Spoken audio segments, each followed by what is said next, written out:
رضينا بالله ربا وبالإسلام دينا وبمحمد نبيا ورسولا. اللهم إنا نعوذ بك من الأربع: من علم لا ينفع، ومن قلب لا يخشع، ومن نفس لا تشبع، ومن دعاء لا يسمع. اللهم يسر أمورنا كلها فإن تيسير كل عسير عليك يسير. وصلى الله على محمد وعلى آله وصحبه.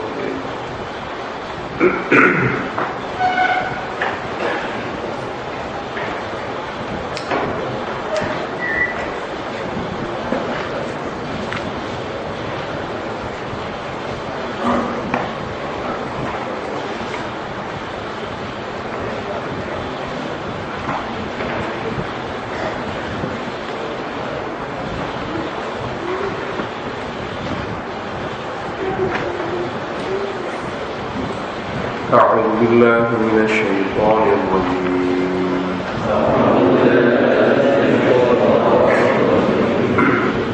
بسم الله الرحمن الرحيم. ألف لام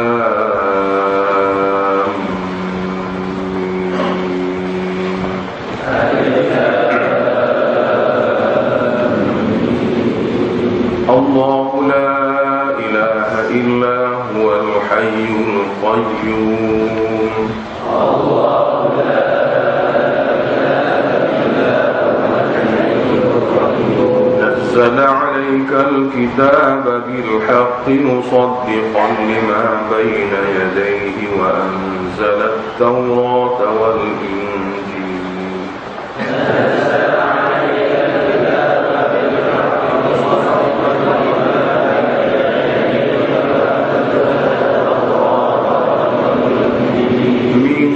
قبل هدى للناس وأنزل الفرقان.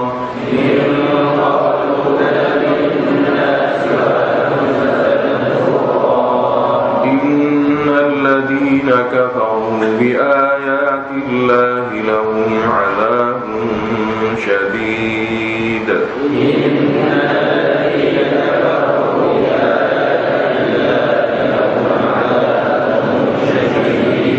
الله عزيز ذو انتقام.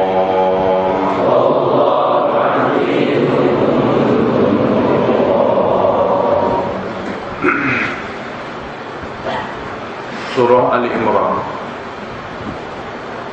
Seperti mana kita dengar dulu, kita minta kepada Allah Ta'ala dalam surah Fatihah, ihdinas siratal mustaqim. Ya Allah, pimpinlah kami ke jalan yang lurus. Iaitu jalan yang mana golongan Allah telah pilih memberi kepada mereka itu nikmat agama. Siratal ladzina an'amta 'alaihim. Orang yang Allah Ta'ala pilih nikmat agama ni minan nabiyyin wasiddiqin wasyuhada wassalihin. 4 golongan. Kemudian kita minta ghairil maghdubi 'alaihim waladdallin. Bukan golongan yang engkau murkai dan bukan golongan yang sesat. Golongan yang dimurkai dalam hadis sahih Yahudi. Golongan Yahudi adalah golongan yang dimurkai. Allah Ta'ala sebut dalam Quran, Yahudi dengan musyrikin ini satu kumpulan. Itu kumpulan yang begini. Jadi ghairil maghdubi alaihim, Nabi kata Yahudi. Dan Allah Ta'ala sudah sebut pada Al-Quran, Yahudi dengan musyrikin ini satu kumpulan. Betul, waladhdallin, Nabi bersabda waladhdallin adalah Nasara. Dan Nasara ni seperti mana Allah Ta'ala sebut dalam Al-Quran, golongan yang mudah menerima. Kerana jahil Nasara ni jahil. Sesat Nasara ni kerana sesat jahil. Jahil dalam mencari Allah.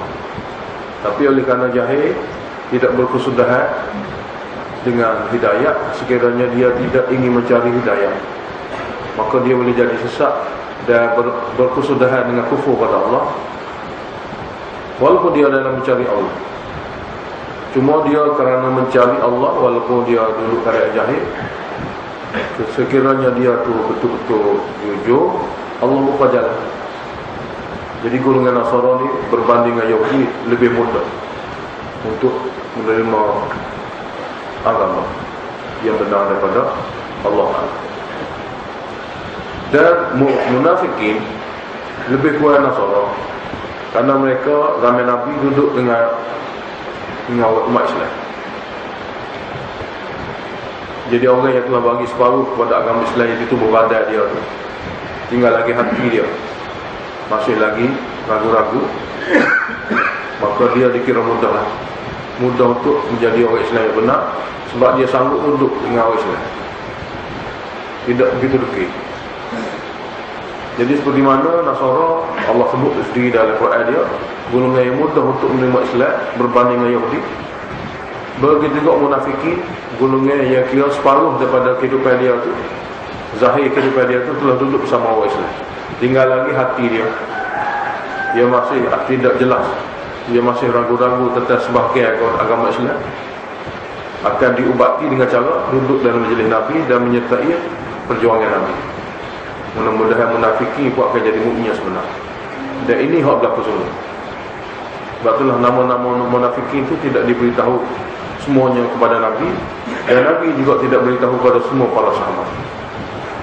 Sebab golongan ini akhirnya dia akan jadi yang baik. Jadi inilah golongan sesat Pak yang kita baca dulu. Musyrikin dengan Yahudi, Nasara dengan munafikin. Jadi mengenai Yahudi itu kita telah baca dah, sebahagian besar, banyak sekali dalam surah Baqarah. Perangai dia, fahami akidah dia, dan tindak tanduk dia terhadap agama Allah. Lebih-lebih lagi wahyu ataupun Nabi. Dan boleh jadi sekadar tutup bagi surah Baqarah itu sudah jelas. Tinggal lagi Nasara. Nasara Allah Ta'ala tidak sebut secara jelas dalam surah Baqarah. Allah sebut dalam surah ini, surah Ali Imran. Jadi banyak perkara dalam Ali Imran ni dituju kepada Nasara. Macam mana nak lakung orang Nasara pula, macam mana perangai dia, dan bentuk macam mana kesesatan dia, supaya golongan Nasara ni pun kita faham, kita boleh memahami sudut kesesatan dia dan cara nak mengatasi. Cuma Yahudi dengan Nasara ni sebut kata Nasara, tapi Yahudi sebenar kontrolnya.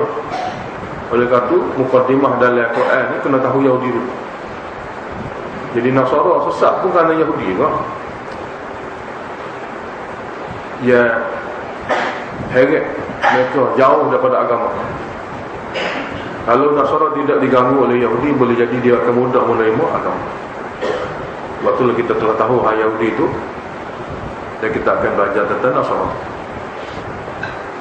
Jadi surah Al-Imran ni insya-Allah Ta'ala banyak sekali ayat-ayat yang kita akan baca mengenai Nasara. Dan dalam masa yang sama juga, tidak saja Nasara, Yahudi pun ada Allah sebut. Kenapa? Kerana Yahudi sesat, kesesatan dia terbawa dalam Nasara. Jadi duduk pergi mari dua tu. Perangai Yahudi ni jakit pada Nasara. Dia sebenarnya perangai Yahudi ni jakit pada Nasara. Oleh kerana itu dalam surah Al-Imran ni memang tajuk besarnya penjelasan tentang Nasara, tapi ada juga dalam ni cerita-cerita kesesatan Yahudi. Kerana perangai Yahudi yang sesat ni jakit pada pokok Nasara. Oleh kerana itu dua-dua ni sudah ada dalam surah Al-Imran. Ini satu perkara. Jadi hak kita minta supaya Allah jauhkan tu golongan Yahudi Nasara. Jadi kita kena tahu Nasara tu lagu mana. Tu minta jauh, sedangkan benda tu ada dalam kita. Bukan golongan yang sesat, sedangkan amalan kita tu golongan yang sesat, amalan Nasara, sebab kita tak tahu. Jadi dengan ayat kita akan baca dalam surah Ali Imran, kita dapat tahulah jenis-jenis kesesatan dia. Mudah-mudahan kalau kita tahu secara sempurna detail ni, jadi hak dalam kita pun takut-takut Nasara juga kita boleh tinggalkan. Kalau dalam kita, mana pun Ibrahim kita kata, apabila kita baca surah Al-Imran ni, kalau gitu ni Nasara juga ni, mana gitu. Jadi kita boleh hilang. Dan apabila kita baca surah Al-Imran pada orang lain pun boleh fikir juga. Dia pun rasa ada juga. Jadi daripada ayat yang kita baca, kita dapat hilangkan sifat-sifat sesat yang ada pada Nasara dulu, kalau takut ada dalam diri kita yang baca Quran. Mudah-mudahan Allah Ta'ala akan hilang. Jadi kalau kita minta perlindungan daripada golongan Nasara yang sesat tu pun, pak kita pun kita akan bersihkan. Habis surah Ali Imran, kita akan jumpa selalu dengan surah An-Nisa. Surah An-Nisa ni munafikin. Cara dia pun macam-macam pula. Bukan mudah nak lakon orang munafikin. Jadi surah An-Nisa kita akan baca munafikin. Selepas habis surah An-Nisa, kita akan jumpa Maidah. Maidah ni tiga-tiga lagu. Yahudi ada, Nasara ada, munafikin ada. Ya, dia gabung sekali. Lalu jadi jelas. Maknanya kalau kita dah ada asas dah sikit, maka sana dia akan bagi jelas lagi. Gapo lagi tinggal-tinggal, mungkin kalau kita tidak jelas lagi, akan dijelaskan dalam surah Maidah. Tiga-tiga golongan.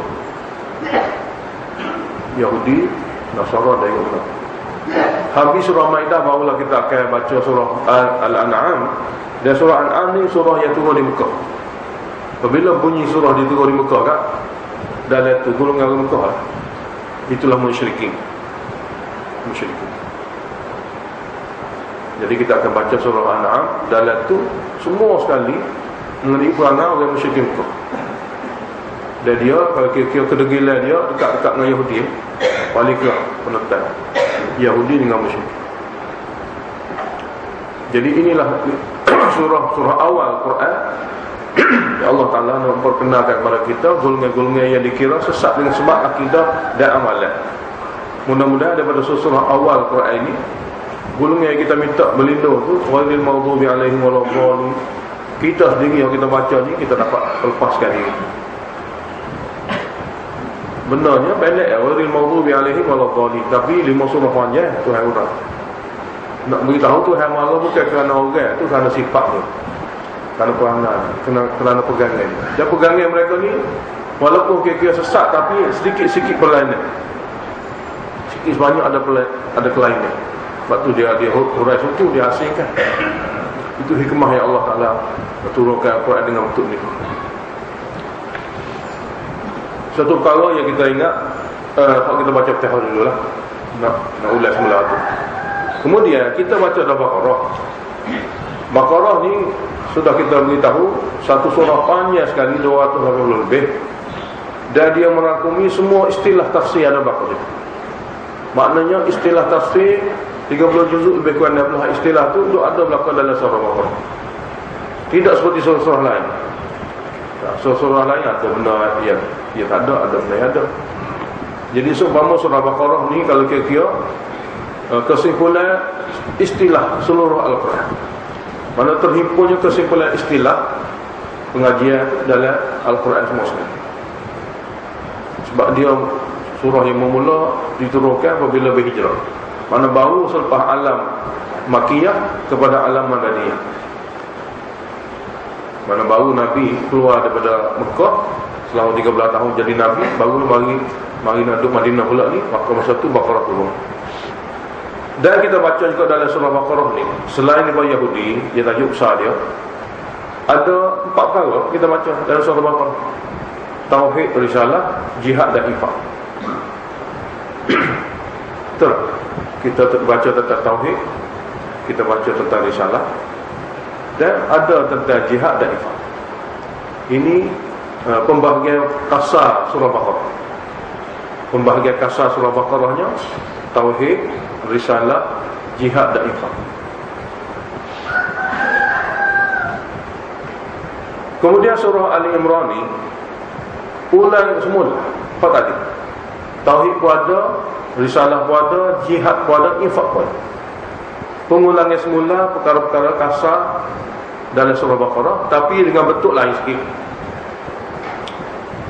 Bentuk lain yang ni, apabila disebut tauhid, kesamaran yang boleh jadi berlaku tentang tauhid dalam surah Al-Imran akan dijawab. kemungkinan kesamaran dan kekeliruan tentang akidah tauhid. Gapo-gapo boleh jadi orang iskal, tak kena mana, tak jelas mana, maka diberi penjelasan dengan berbentuk penjelasan kesamaran tentang tauhid. Menjurus kepada makna penjelasan bagi kesamaran tentang tauhid. Dijelaskan lagi. Hak sebut dah dalam Al-Baqarah tu, dalam surah Al-Imran ni diberi penjelasan tentang apa-apa kesamaran dan kekeliruan. Begitu juga kesamaran dan kekeliruan tentang risalah Rasulullah. Dijawab lagi sini. Manakala akhir surah ni jihad dan infak. Manakala akhir surah ni jihad dan infak. Jihad dan infak pun diutamakan jihad, sebab infak ni pembantu tadi. Di celah-celah ayat jihad tu disebut juga infak sebagai perkara yang penyempurnaan bagi jihad. Sebab asalnya jihad, infak ni penyempurnaan bagi jihad. Jadi bahagian kedua surah Al-Imran ni banyakkannya jihad dan infak. Semua tajuk besarnya atas nama jihad, tapi di celah-celah tu ada ayat-ayat infak. Sampai akhir kemudian ada rumusan dia pula, kesimpulan semua sekali. Ini hak kita akan baca lah. Mana biar ada dalam apa ni, benak kepala kita ni, benda-benda hak kita nak baca. Sebab kadang-kadang kita rengut kali kita mau ngaji ni, masa dia ada duk nampak ayat ni, lepas tu lupa hak lain. Tak biasa dengar ni pun terkejut jumpa ayat ni, terkejut jumpa ayat ni, lupa hak lain. Jadi dari panduan asal tu kita kena tahulah. Bagi orang ini kemahiran dalam Quran ni, biasanya dia nak kesimpulan lagi ni, hak ni apa yang tebik. Kalau hak biasa ngaji kan, dia nak rumusan, kesimpulan. Sebab dia reti belakang terjemuh ke apa asbabun nuzul dalam kepala dia lama dah. Cuma dia naknya poinnya kesimpulan ke apa dalam ni hak test sekali. Kalau sebut kata surah Al-Imran, kita ingat mulut, kita hafal surah ni. Lepas tu ayat Quran dalam ni makna semua tidak perlu fikir. Setiap lafaz kita tahu dah makna dia. Dan asbabun nuzul, sejarah turun kita tahu. Tapi bagi dia nak kesimpulan. Dan kesimpulan inilah dia tidak akan lari daripada maksud untuk dia bawa untuk diberi penjelasan ataupun nasihat bagi diri dia sendiri atau sesiapa saja. Jadi surah ni bagi pada dua. Ayat pertama hingga 92 ni bahagian pertama. Ayat pertama hingga ayat 92 bahagian pertama. Dalam ni tauhid dan risalah.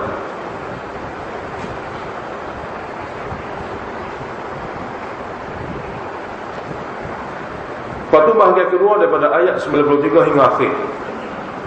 Akhir surah ni 200 ayat. Ayat 93 hingga akhir ya, bahagian kedua. Dalam bahagian kedua ni dalil-dalil tauhid serta jihad dan infak. Dalil-dalil tauhid serta jihad dan infak.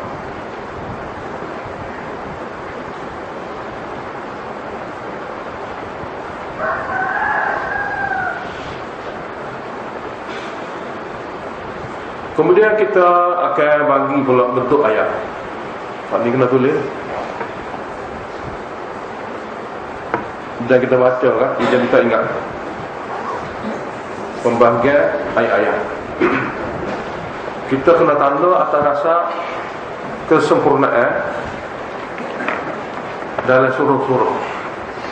Tapi dah kita masuk dalam tu, susun dalam surah ni, kita akan baca dalam 200 ayat tu secara detail.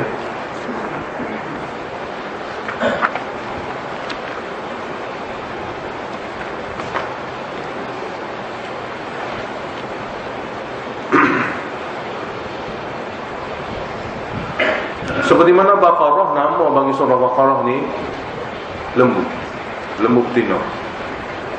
Sempena nama ada dalam cerita tu lembu betina.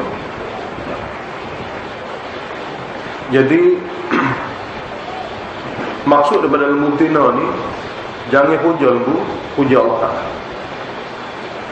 Jadi Yahudi ni, di antara benda yang teruk dia ada pada dia tinggal puja Allah, dia puja lembu.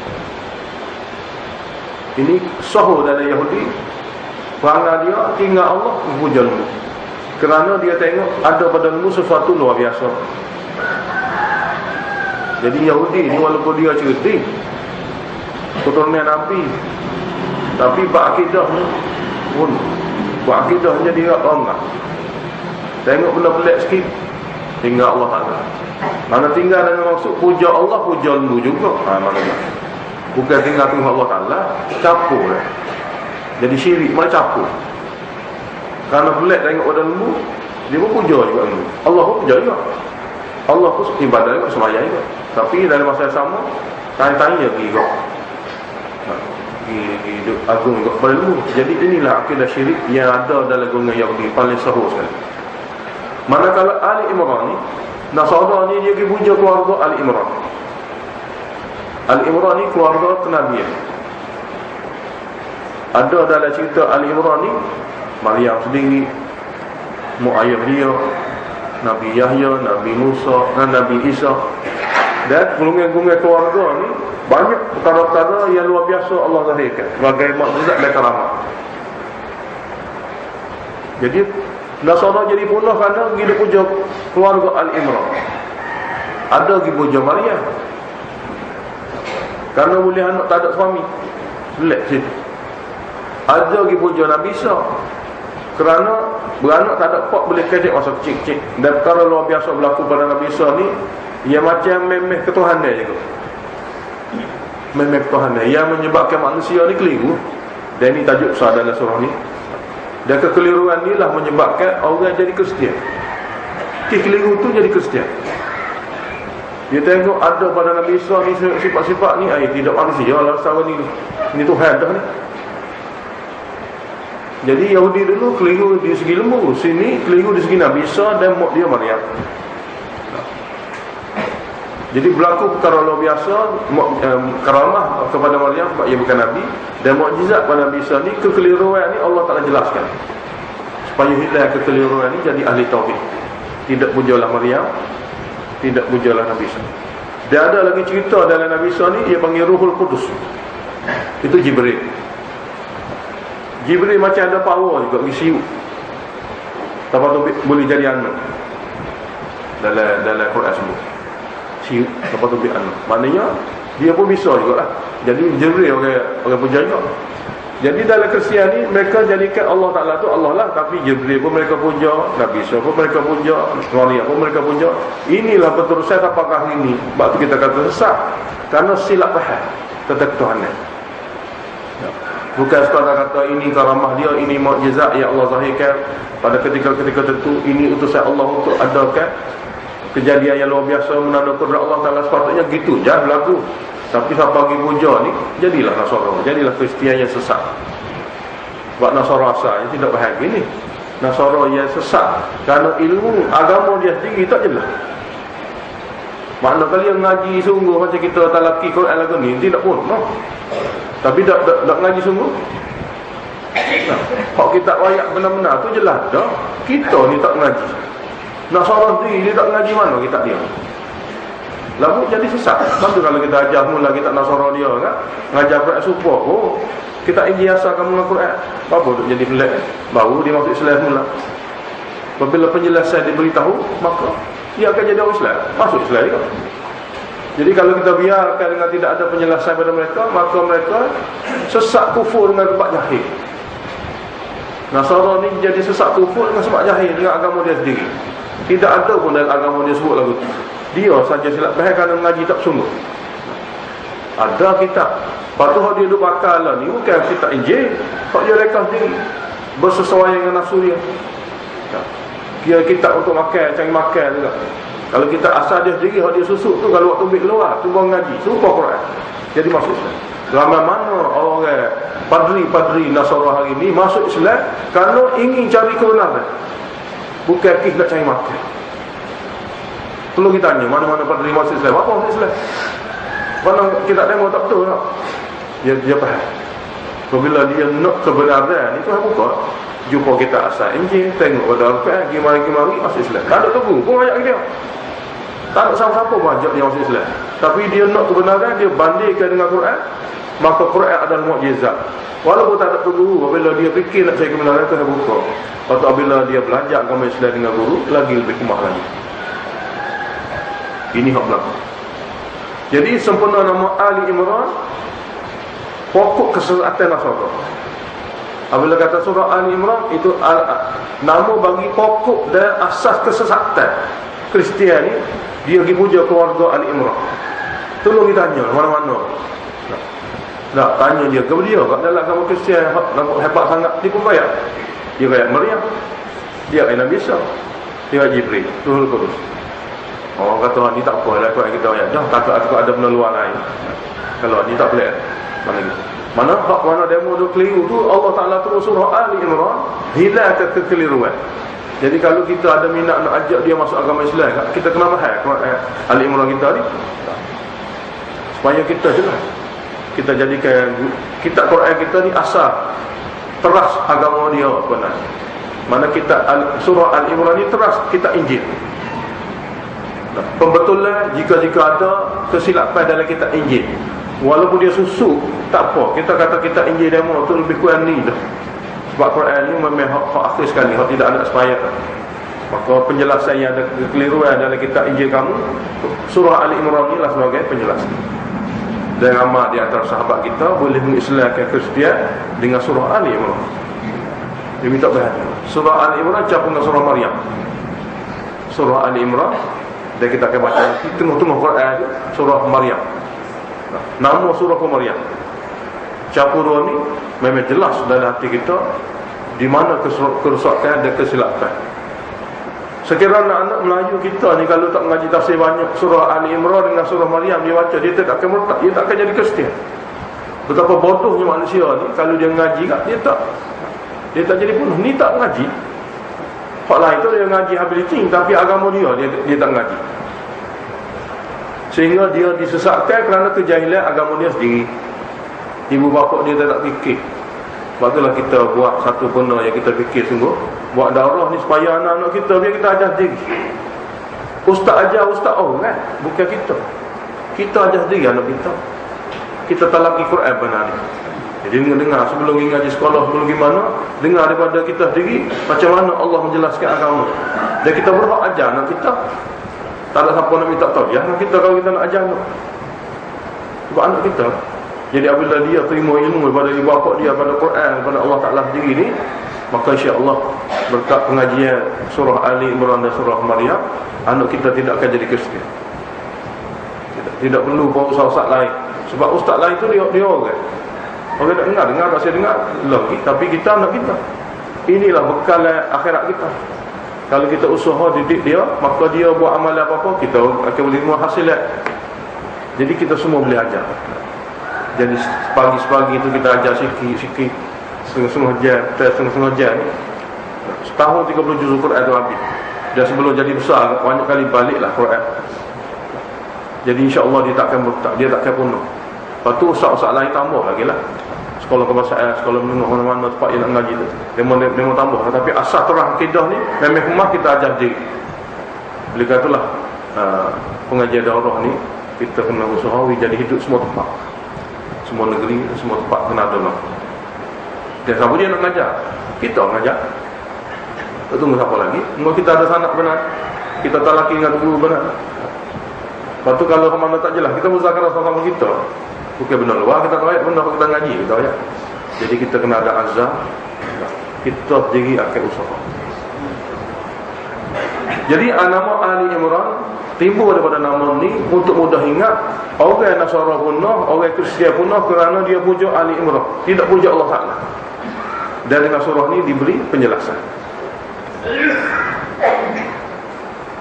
Asas silahnya, sebelum surah ni turun, puak Nasara mari daripada Najran sana. Najran satu daerah majoriti penganut Kristian. Bunyi khabar Nabi kita kata Allah Maha Esa, semua tidak berhak dipuja, hatta Nabi Isa pun tidak boleh dipuja, hatta Maryam tak boleh dipuja. Bunyi sampai berita ni ke dia, mak Allah buat dia mari lah tu. 60 orang mari pada Najran nak debat dengan Nabi kita Muhammad sallallahu alaihi wasallam. Mari buat dia. Dalam 60 orang ada 3 orang kepala pengak dia lah. Mari nak berhujung dengan Nabi. Seolah-olah apabila kita kata Nabi Isa tidak kuat, tidak ada kuasa, Allah saja berkuasa. Nabi Isa adalah seorang hamba dan dipilih menjadi rasul. Jadi penjelasan itu dia Tapi oleh kerana dia faham kod lain, dia marah. Macam kita lah ni, kita kata tu wali tak boleh hujah, dia tak faham benda tu dah, marah. Jadi gini dia akan mari jumpa Nabi. Nabi nak jawab macam mana? Nabi kata tunggu, Allah turun surah Al-Imran. Dan akhir dalam surah Al-Imran ni minta mubahalah, minta doa laknat biar mati lalu kalau akidah tak betul. Jadi mana-mana orang yang berakidah kata Nabi Isa tu anak Tuhan, Maryam tu nak juzuk pada Tuhan, tak kira. Kalau tak terima kata tu salah, ni kita pakai doa. Demo panggil anak-anak demo, anak isteri semua sekali stopok, kita anak-anak kita dah stopok, doa biar Allah Taala pakai api lalu. Biar mati depan mata orang semua sekali. Mubahalah dia panggil. Dan mubahalah ni disyariatkan di antara Islam dan kafir. Islam dan Islam tidak boleh mubahalah.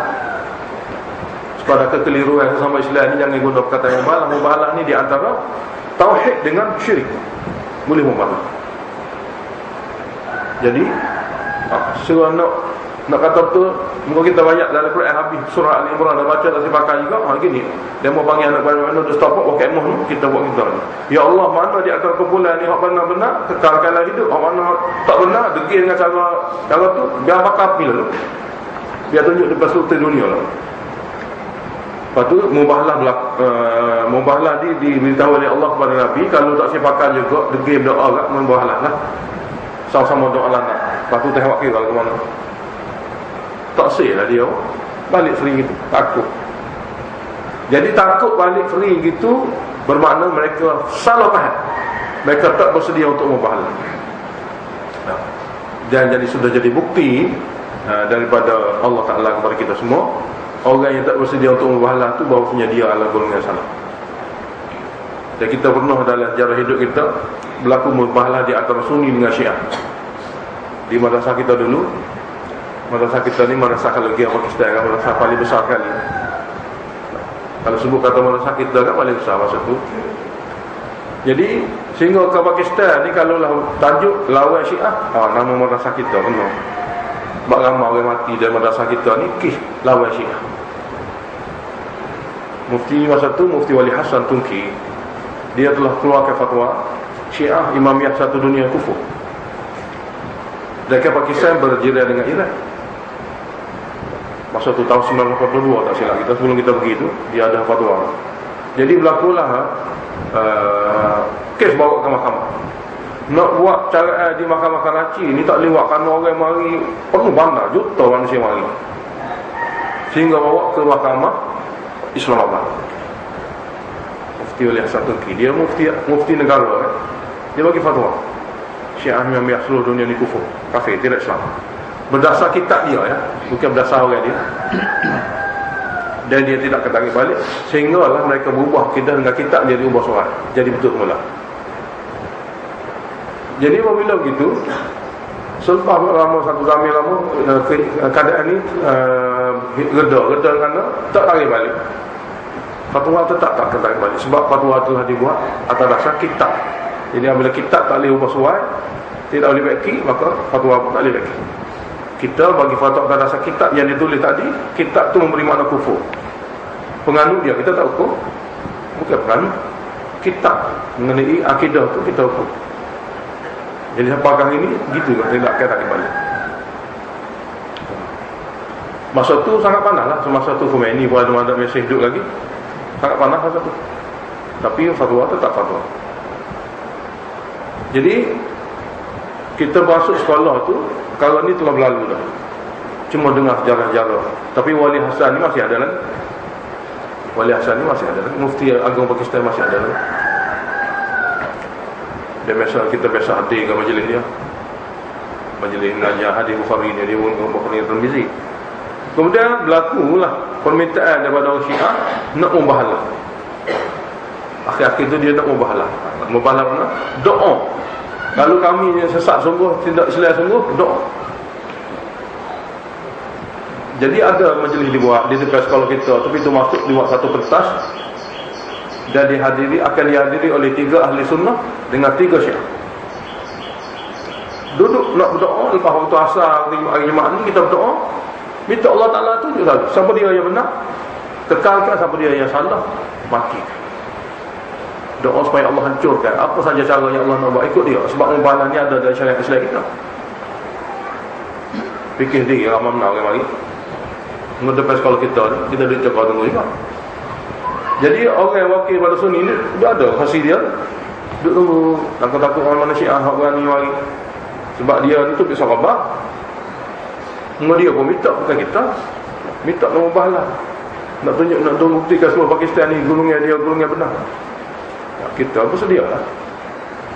Siapa akan mari tak hari, salah satunya tak hari sebab mari. Maka selesailah mubahalah dengan keadaan seperti Nasara dulu, tak mari. Nabi nak mubahalah, tak mari. Begitu juga Syiah nak mubahalah, dia tak mari. Sebenarnya perkara seperti ini dipanggil senjata terakhir. Sebab kita nak rayak agama ni sama sangat, kita rayak kau datu. Jadi apabila tidak pakai juga, maka betul mubahalah, betul doa dengan Tuhan. Doa. Dan pernah kita baca dalam kitab, pernah berlaku sejarah Islam dulu, pernah berlaku mubahalah, dan betul-betul Tuhan rayanya. Pernah berlaku mubahalah.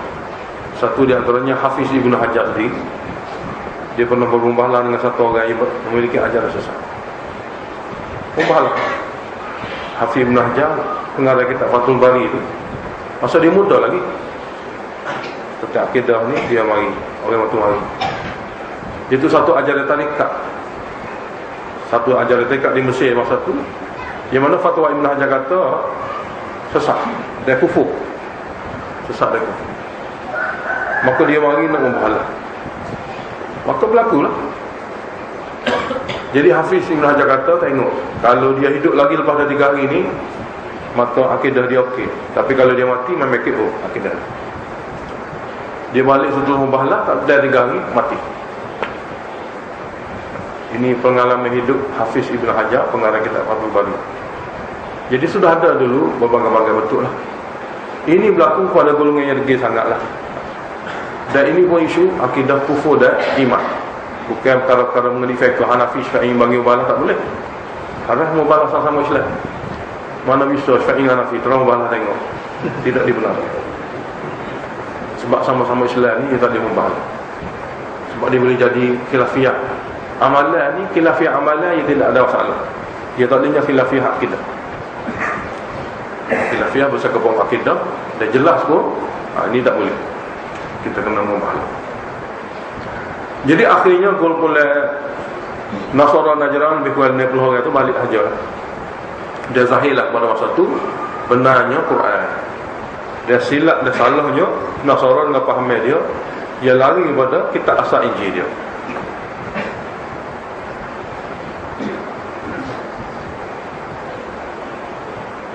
Akhir surah Baqarah kita baca kemarin, Fansurna 'alal qaumil kafirin.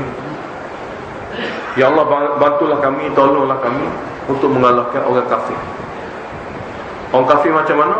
Orang kafir salah satunya seperti mana sifat-sifat yang akan diterangkan tentang mereka dalam surah Ali Imran.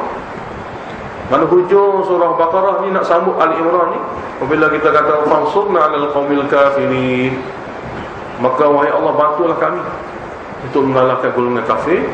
Di antara kafir yang kita kena perangi ialah kafir Nasara. Dan penjelasan tentang dia kafirin ini dalam surah Ali Imran. Ini dia panggil hubungan ayat dengan ayat, hubungan nama dengan nama, nama Baqarah dengan nama Ali Imran. Dia panggil hubungan ayat dengan ayat, rabtul ayat bil ayat, atau rabtul surah bisurah. Baqarah hubungan dengan Ali Imran kita telah jelas. So lagi hubungan sebenar, hubungan di antara Baqarah dengan Ali Imran di segi ayat Quran dan makna Quran, iaitu dalam surah Baqarah seperti mana kita katakan tadi, tauhid, risalah, jihad dan infak. Begitu juga Al-Imran, tauhid, risalah, jihad dan infak berbentuk jawab bagi keraguan.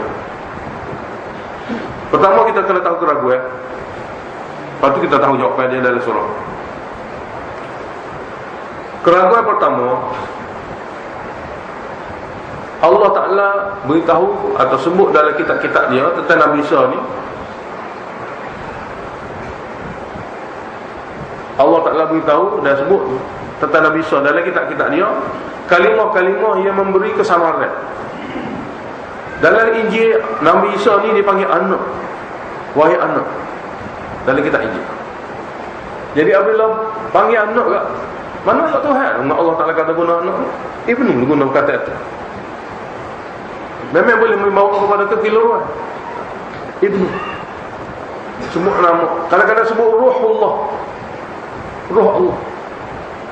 Ada dalam kitab sebut Ruhullah. Jadi apabila Ruh Allah kan, apa lagi? Lafaz-lafaz yang memberi makna kekeliruan, kesamaran tentang Nabi Isa. Jadi lafaz anak ada, panggilan sebagai anak, panggilan sebut atas sebut Ruh Allah, ada dalam kitab. Maka dengan lafaz-lafaz beginilah berlaku kekeliruan besar kepada orang Nasara.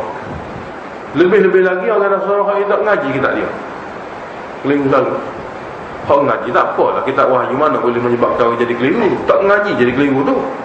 Hari ni pun masyarakat Islam mana jadi keliru tu, kita tak ngaji. Tanya dia bila habis Quran. Berapa kali tu guru mana dia mengaji? Siapa tak erti gitu semua tu. Ada tu jawapan dia tak mengaji. Lepas tu boleh tahu ni, oh dia tu baca sendiri. Mas. Sama ada dia tak ngaji atau mengaji baca sendiri. Maka berlaku kekeliruan. Jadi keliru berlaku dengan sebab dia tak ngaji langsung ataupun ngaji dengan cara baca sendiri, berlakulah kekeliruan. Sebab itu bukan cara agama Islam. Dia cara agama lain. Agama Islam dipanggil talaqi, bersanad dan berguru. Sebab tidak ada keliru bahasa cara lagi. Jadi Allah Ta'ala jawab kekeliruan pertama kerana nama-nama tersebut-tersebut tentang Nabi Isa ni menggambarkan dia tu memang macam anak atau ruh Allah Ta'ala. Itu kekeliruan pertama tentang tauhid. Kekeliruan kedua, mukjizat yang berlaku pada Nabi Isa pun meh Tuhan juga. Mukjizat. Kekeliruan tentang berlakunya mukjizat. Seperti Nabi Isa ni, dia boleh hidup orang mati. Mukjizat dia begitu mau. Jadi hidup orang mati itu, ya. Lepas tu boleh hidup juga ni, ada hubungan kuat benar tu. Keliru situ. Hak orang buta asli, yang sapu hutangnya dia, jelek. Orang pekak asli boleh tinggal. Mana perkara tu daripada mak dia tu duit banyak gitu dah buta.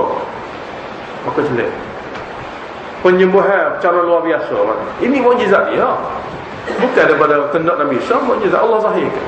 Sebab kalangan Nasara ni golongan yang minat pada kedoktoran. Golongan yang tidak macam Nabi Isa. Nabi Musa minat pada sihir, bomo. Nabi Isa ni minat pada kedoktoran. Jadi apa-apa perkara yang luar pada kedoktoran ni kan jadi orang hebat lah. Cara-cara asbab biasa ni tak boleh nak lawan. Maka itulah kehebatan. Jadi nak sambit ke cara bagi kaum Nabi Isa ni yang minat pada kedoktoran ni, maka Allah jadikan mukjizat dia tu jenis tu. Jenis mana boleh berubah lep-lep saja. Dasar lagi hak betul-betul support di antara amalan perkara yang Allah zahirkan mukjizat, dia buat burung dengan tokoh seluk ya. Betul-betul ada muncul semua sekali. Dia sibuk. Jadi burung sungguh. Tak tahu hebat apa. Buat mukjizat baik ketemu. Dia buat dengan tokoh semua sekali dengan seluk betul-betul. Jadilah lembaga burung. Macam kita boleh buat lagu tu. Tapi dia sibuk. Bismillah dengan nama Allah pun jadi burung. Ini kekeliruan. Soal lagi Nabi Isa ni di segi ilmu pula. Dia boleh tahu dalam rumahmu ni ada lagi buah banyak ni, ada lagi karang banyak ni, ada lagi banyak ni. Hak dia simpan di rumah kau dia tu Nabi Isa boleh beritahu. Ini semua mukjizat-mukjizat yang memberi kekeliruan besar kepada orang. Sebab dia memang benar tu hebat kan. Sedangkan mukjizat dia bukan boleh buat sama. Ketika perlu saja nak membuktikan dia ni Nabi, dia boleh buat benda ni kerana Allah sahihkan dengan sebab kudrat. Makna mukjizat ni Allah Ta'ala buat depan Nabi. Allah Ta'ala buat depan Nabi tu nak tunjuk pada manusia ni orang aku ni, orang aku lantik jadi Nabi. Kalau orang biasa mana boleh buat lagu ni. Jadi apabila dia kata dia ni Nabi, maka cara nak suruh jadi dalil dan bukti dia dipilih Allah, maka berlakulah perkara-perkara ni aku buat depan dia. Itu maksud mukjizat. Aku buat depan dia jadi gini. Bukan dia kalau tanya solat lepas dia tak boleh buat apa-apa. Tak bisa. Sekali-sekala tu saja yang dikenakan oleh Allah Ta'ala ketika nak memperkenalkan kepada umat dia, ini Nabi pilihan Allah, perkara-perkara ni berlaku kerana dia ni orang Tuhan. Lepas tu bukan sama. Sekali-sekala tu lah. Semua mukjizat Nabi kita tak boleh bukan sama. Boleh. Sekali tu ya. Dia keliru. Jadi keliru pertama, sebutan-sebutan tentang Nabi Isa dalam kitab Injil. Keliru kedua ialah perkara yang berlaku tentang mukjizat yang berlaku pada Nabi Isa, yang mengelirukan mereka itu. Kesalahan yang ketiga, ada dalam kitab-kitab dia rakyat kata Nabi Isa ni anak Tuhan. Tulisan-tulisan, dia bukan kitab. Kitab hak ulama dia tulis. Dah, hak dia hurai. Tu dia tulis dia gitu. Dia kata ni kitab-kitab ni ulama kita saja tulis ni. Kitab tu, kitab ni macam-macam kitab. Bukan kitab Injil, kitab hak ulama dia tulis. Semua tulis memberitahu Nabi Isa ni anak Tuhan. Lepas ni lah guna pula. Takkan nak bakar pergi kitab ni. Pak tunggu usaha ulama ni. Tak, kekeliruan. Jadi penulisan daripada ulama yang mengajar kita Injil, hurai dan syarah, buat hasiah semua sekali, kata Nabi Isa ni anak Tuhan. Ataupun ada kuasa juga, boleh hujah semua juga. Kitab Allah waktu Al-Quran, manusia apabila diajar tauhid dan diajar tidak boleh syirik, kitab tu bukan kitab manusia, tu kitab syaitan. Walaupun dia ditulis di siapa-siapa tak kira lah. Dia mengata ulama ke, dia mengata Tok Lebah ke, Tok Wali ke, itu dia mempunyai nama bubuh. Tapi kalau dia bercanggah dengan akidah kitab sendiri, hak asal daripada Tuhan, syaitan tulis idea bisikan daripada syaitan yang bercanggah dengan wahyu. Tak kira lah nama tak sahabat. Bagi kita benda dalam tu bercanggah dengan wahyu atau tidak. Kalau bercanggah dengan wahyu, sikit mudah nafsu lah. Tak kira siapa penulis. Mana ada lagi banyak orang serupa dengan Nabi. Jadi apabila Allah pilih ni wahyu dia, ni Nabi dia. Hak ni hak benar. Kalau kata siapa-siapa lagi pun nama gapo pun orang tu tak pilih. Dah tu. Jadi apabila dia tidak maksum, orang daripada Nabi ni tidak maksum, tidak sunyi pada silap salah, maka apabila dia didapati salah tak serupa dengan wahyu, maka kita kena kata dia tak maksum. Boleh berlaku daripada dia bukan Nabi, dia bukan orang Nabi. Tak orang ni ya. Maka kekeliruan boleh jadi dengan sebab tulisan-tulisan orang yang tidak maksum. Apabila bercanggah poin ataupun isi dalam dengan wahyu, maka itu merupakan tulisan-tulisan yang tidak boleh pakai dan dirujuk. Bapa tu pakai lagi tulisan dia. Quran ada tulis mana lagi? Kena pakai Quran lah. Mengapa bab akidah bukan bab fiqh. Jadi tulisan-tulisan yang membawa pada keraguan bab Nasara, kita kena kata kepada dia dalam Quran sebut tak mungkin manusia yang telah jadi Nabi dipilih oleh Allah Ta'ala ajar syirik juga. Tak mungkin. Rakyat dia sepatah ini sudah. Lepas tu kalau ada agak syirik tu bukan daripada Allah. Mana ada Nabi Isa ajar? Dalam Quran sebut gitu. Itu tentang kerasulan. Syubhah tentang kerasulan. Dan yang kelima akhir sekali, syubhat tentang kerasulan itu Nabi Zakaria. Nabi Zakaria juga di antara ahli Imran, keluarga Imran. Sebab ada sebahagian Nasrani, Nabi Zakaria pun dia puja juga. Tak puja apa kerana orang tua ganda gitu semua 120 tahun umur, bini pula mana boleh anak. Memang bisa, hebat. Boleh anak, keadaan dia tu tak mungkin boleh anak lah. Tama-tama bini dia pula manduk. Jadi apabila boleh anak dengan keadaan dia sangat tua dan bini manduk, ini perkara luar biasa. Apabila perkara luar biasa, tuan dia pun memang luar biasa. Di antara perkara yang luar biasa bagi mereka, boleh tolong kita cara luar biasa. Kekurangnya berkat dia. Berkat dia. Tak, banyak dia sepatah dua kan, mungkin dia pelik dah ni. Maka dia hubungkanlah lagi hasrat kita kepada Allah Ta'ala. Inilah pemujaan kepada Nabi Zakaria. Allah Ta'ala turun ayat khas memberitahu kepada hamba dia, Nabi Zakaria kalau berlaku benda pelik tu bukan hak dia, hak Allah Ta'ala. Dia kejut, dia sendiri pun kejut. Nabi Zakaria tu kejut juga. Bukan kita kejut. Jadi kalau orang kejut juga, mana dia bukan hak dia. Nah, bila Allah Ta'ala kata boleh anak, kejut dia. Maka mana cara? Allah Ta'ala kata dengan cara mutua gini, tidak perlu nikah lain. Jadi daripada tu kita dapat tahu dia sendiri satu orang yang lemah juga. Cuma dia berdoa pada Allah yang Maha Berkuasa, Allah boleh buat perkara yang bercanggah dengan adab. Dia tak berhenti-henti, dia tidak putus asa, doa pada Allah, sehingga dia tengok Maryam boleh rezeki cara luar biasa, sedangkan dia budak perempuan, tidak nabi pun. Maka dia berkata, jika lagu ni Allah boleh tolong, maka Allah Ta'ala boleh tolong juga aku ni. Kadang aku orang gini boleh doa pada Allah Ta'ala. Maka keyakinan dia bila sampai tahap dia doa Allah Ta'ala, Allah restu, boleh boleh Nabi Yahya, ya Allah pun nama diri pada Nabi Yahya ni, nama dia Allah Ta'ala pun Nabi Yahya. Dan kita akan baca, dan semua cerita-cerita yang kita akan baca nanti dari surah Al-Imran membukti kepada kita Nabi Zakaria dia juga satu orang makhluk. Ia bukan tahap ketuhanan ada pada dia hamba biasa, cuma dipilih jadi Nabi. Dan perkara-perkara luar biasa yang berlaku pada Nabi Zakaria sama juga dengan Nabi-Nabi lain, itu daripada Allah saja, bukan hak ikhtiar dia, daripada Allah. Dan ini kita telah baca dalam mukadimah. Ini tanda Quran. Untuk jawapan syubhat pertama, ayat 7. Ayat 7. Ini kita buat rekah ni, ayat 7. Ayat 7 ni syubhat yang pertama. Itu nama-nama yang ada dalam Injil tentang Nabi Isa tu, gelaran-gelaran tu, memang sengaja Allah adakan dengan cara dia, hikmah yang Allah lebih tahu. Syubhat yang kedua pada ayat 49 jawapan dia. Itu Nabi Isa ada mukjizat boleh siup jadi burung tu kembali sungguh, hidup orang mati, orang buta boleh celik, boleh tahu apa-apa ada dalam rumah orang. Itu dijawab oleh Allah Ta'ala ayat 49 dan ayat 51. Ayat 49 dengan ayat 51. Dan syubhat yang ketiga, tulisan-tulisan hak kata boleh syirik juga ni, Allah jawab ayat 79. Allah jawab ayat 79. Dan syubhat yang keempat,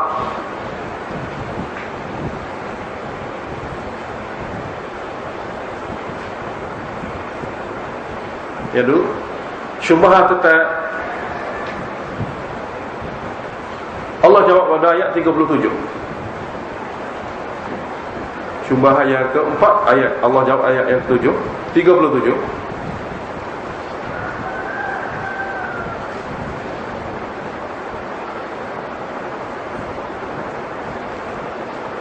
Jadi syubhat yang keempat tu tentang Maryam. Kita tak baca ni. Syubhat yang keempat tentang Maryam. Berlaku perkara luar biasa pada Maryam. Dia bukan Nabi, dia wali Allah Ta'ala. Ini mengenai wali, dia tidak Nabi tapi wali. Jadi luar biasa kat dia. Maryam dapat rezeki kerana takwa. Maryam ni dapat rezeki kerana takwa. Kalau ikut dalam ada riwayat, dia duduk dalam tempat ibadat tu tidak dibenarkan siapa naik ke atas atau loteng, dan dijaga sentiasa oleh Nabi Zakaria. Dan dia hanya beribadat pada Allah. Sebenarnya mak dia bernazar nak anak laki-laki jadi tok siap sejid, Betul Maqdis, tapi boleh anak perempuan. Tapi beri juga tempat dia di atas loteng untuk beribadat pada Allah Ta'ala. Jadi dia tubik hanya waktu uzur Waktu dia tidak uzur, dia duduk situ. Hak peliknya, makan minum Nabi Zakaria cara dia. Tapi tanya kita tengok dalam bilik dia ada makan dia.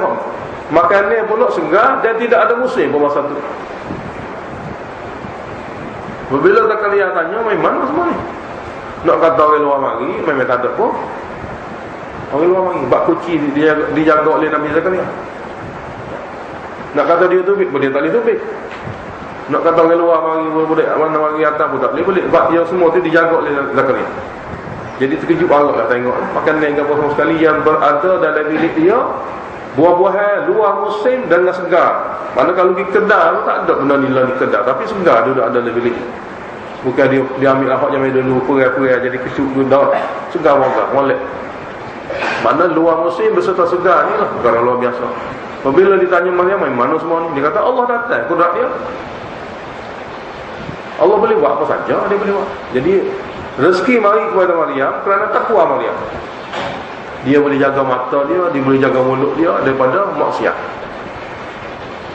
Ulama tafsir kata takwa dia boleh jaga mulut dia, boleh jaga mata dia pada maksiat, maka dengan doa dia Allah taala rezeki dengan kudrat.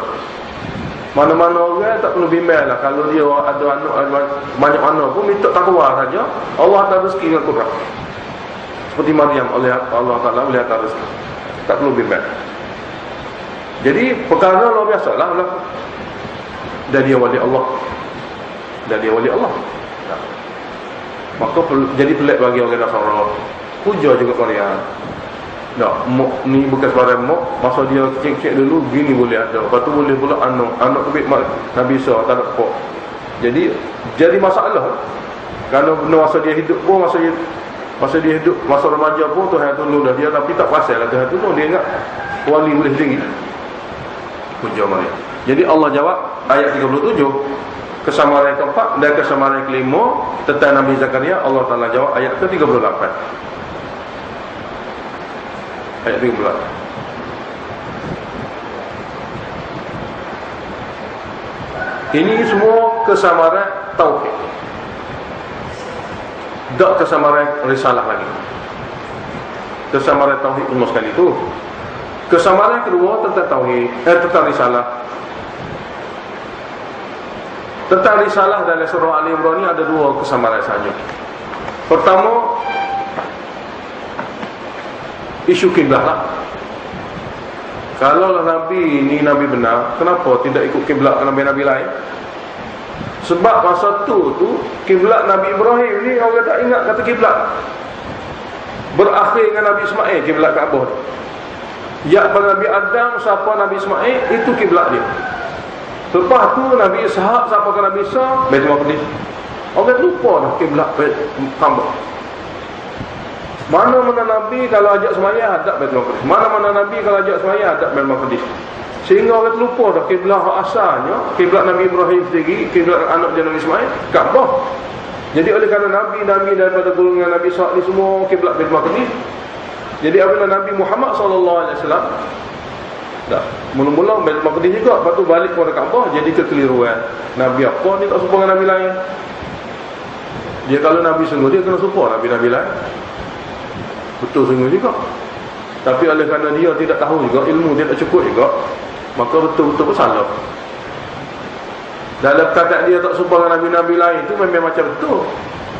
Tapi apabila dia ngaji lebih lagi, sebenarnya kiblat asalnya Kaabah ni Nabi Adam. Cuma putus sampai ke Nabi Ismail. Buat mari keturunan Nabi Ishaq, kiblat Baitul Maqdis. Hak ni dia kena ngaji juga ni. Jangan tahap yang ngaji sekadar tu. Kalau yang ngaji habis kedua-dua ni barulah dia tak ada masalah. Yang kedua ni kita dah baca hak kiblat mengajar tengah panjang dah. Dalam kitab demo pun dah sebut kan, hak kiblat Nabi akhir zaman dia akan pergi kat Kaabah juga. Jadi sini pun ada jawapan. Hak kiblat. Dan Allah Ta'ala sebut jawapan dia ayat 97. Ayat 97 surah ni ada jawapan dia. Bahawasanya kiblat pertama bukan Baitul Maqdis. Kiblat pertama Kaabah di Mekah.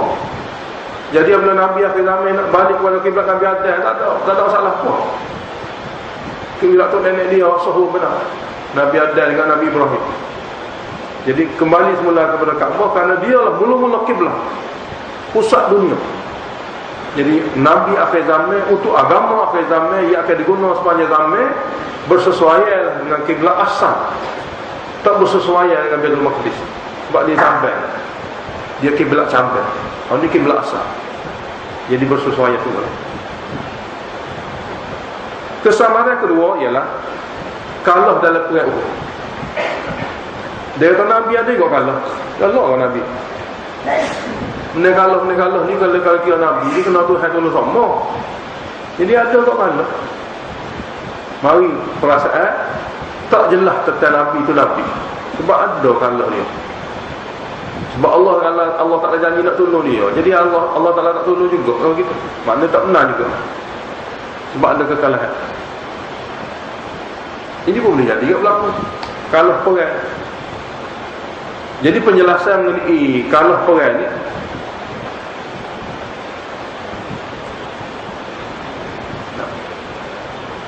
Allah jawab dalam ayat 121.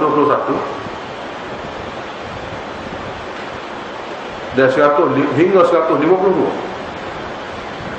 121 hingga 152.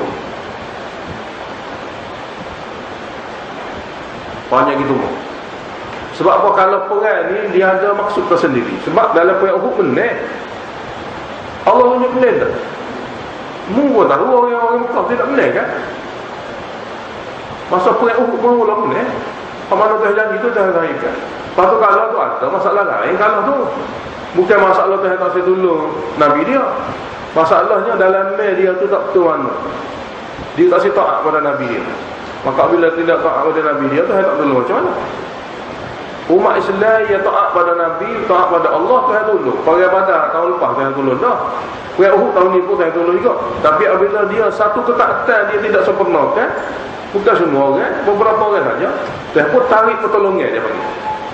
Stop pertolongan. Bukan tak tolong, stop. Kerana ciri-ciri yang boleh memberi pertolongan ni tidak sempurna, maka stop pertolongan. Bukan tak tolong, stop. Tahan. Tahan pertolongan. Lepas tu akhir barulah tolong. Kerana syarat-syarat dapat bantuan ialah gini-gini kan. Di antara selain pada tauhid pada Allah, kena dengar kata Rasul. Barulah tak tolong.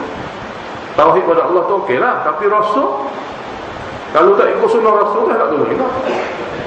Jadi perang Uhud kalah kerana salah satu perkara yang merupakan syarat pertolongan tak ada. Tauhid ada tak? Sunnah Rasul tak ada. Maka situ tu pun akad. Maknanya stop, tahan pertolongan daripada sampai kerana syarat tidak cukup. Nak suruh umat Islam satu dunia hingga kiamat bahaya lah. Kalau perang bila-bila kena segala syarat ada dalam perang Badar tu kena ada sama. Jadi dalam perang Uhud satu syarat kata Rasulullah tak cukup. Dalam perang Hunain tauhid tak cukup. Rasul ikut dah. Dalam perang Uhud risalah tidak sempurna. Dalam perang Hunain pada tahun 8 Hijrah masuk tahun 9 tu tauhid tidak sempurna. Tauhid tidak sempurna. Maka tu apa? Stop bantuan. Lepas tu tulis juga. Mana stop ni kerana beberapa syarat tidak sempurna. Jadi hari ini sampai bila-bila pun kalau peperangan ni kena jaga hukum. Menang duduk kerana jaga hukum. Kalau tidak jaga hukum, Tuhan tidak akan beri kemenangan. Jadi seolah jadi khianat. Neraka Tuhan pun Tuhan tolong juga. Jadi khianat. Jadi Allah tidak mengkhianati janji. Maka Allah Ta'ala akan sempurnakan janji. Jadi dijawab oleh Allah Ta'ala dengan bentuk banyak sekali, 121 hingga 152 ayat. Ayat cerita panjang lebar. Dalam itu banyak perkara-perkara lain.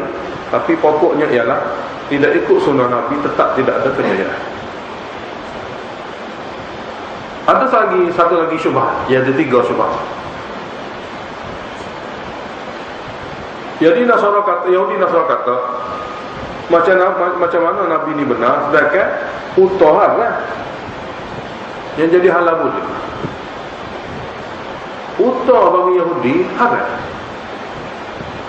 Tiba-tiba bila tanya khabar syariat Nabi Muhammad SAW, utuh ni halal. Kok mana kata dia?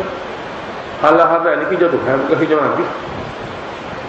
Ini pun kesamaran juga lah. Allah jawab, utuh asalnya halal. Nabi Yaqub tak boleh makan utuh kerana doktor nasihat dia atas rasa mata tak asal. Patai kerana tak bersesuaian makanan ini untuk penyakit dia. Dia pun patai atas rasa ke doktor kan. Tiba-tiba anak cucu dia, hak Nabi Yaqub patai atas rasa ke doktor itu, dia kata patai atas rasa syariat. Ini silap anak cucu dia. Dia pun pakat tak si makan kerana ayah kita tak makan, kita pun tak makan lah. Tapi tak ada sakit ke apa. Kerana nak ikut ayah. Lalu Allah Ta'ala kata tak, utuh hal. Nabi Yaqub tak makan kerana patai doktor kata gitu. Tak ada masalah. Tapi mu duk ikut kata tak boleh haram tu apa? Lalu Allah Ta'ala pun kata kalau mu duk suruh nak ikut juga, jadi haram lah pokok mu bawa makan utuh. Jadi pengharaman kerana degil tak saya ikut syariat.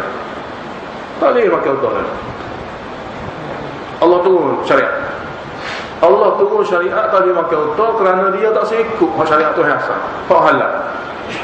Nak pakar hak Nabi Yakub patah. Nabi Yakub betul lah kerana dia patah atas dasar perubatan. Lah ni pun tak ada masalah apa. Kalau doktor kata tak boleh makan tu, tak boleh makan ni atas dasar perubatan, bersesuaian dengan ubat, dengan rawatan ni, tak boleh makan. Sementara waktu lepas tu dah bersiar nak makan. Ya sepatutnya sekadar tu ya. Anak cucu dia tak bahagia. Ada ayah kita tak makan, maka tak makan lah. Dah kan halah bakal dalam kita. Hingga Allah Ta'ala waktu berhukum untuk menyusahkan dia lah. Ada mutasi makan maka haram dah. Jadi haram dengan sebab kerana anak cucu.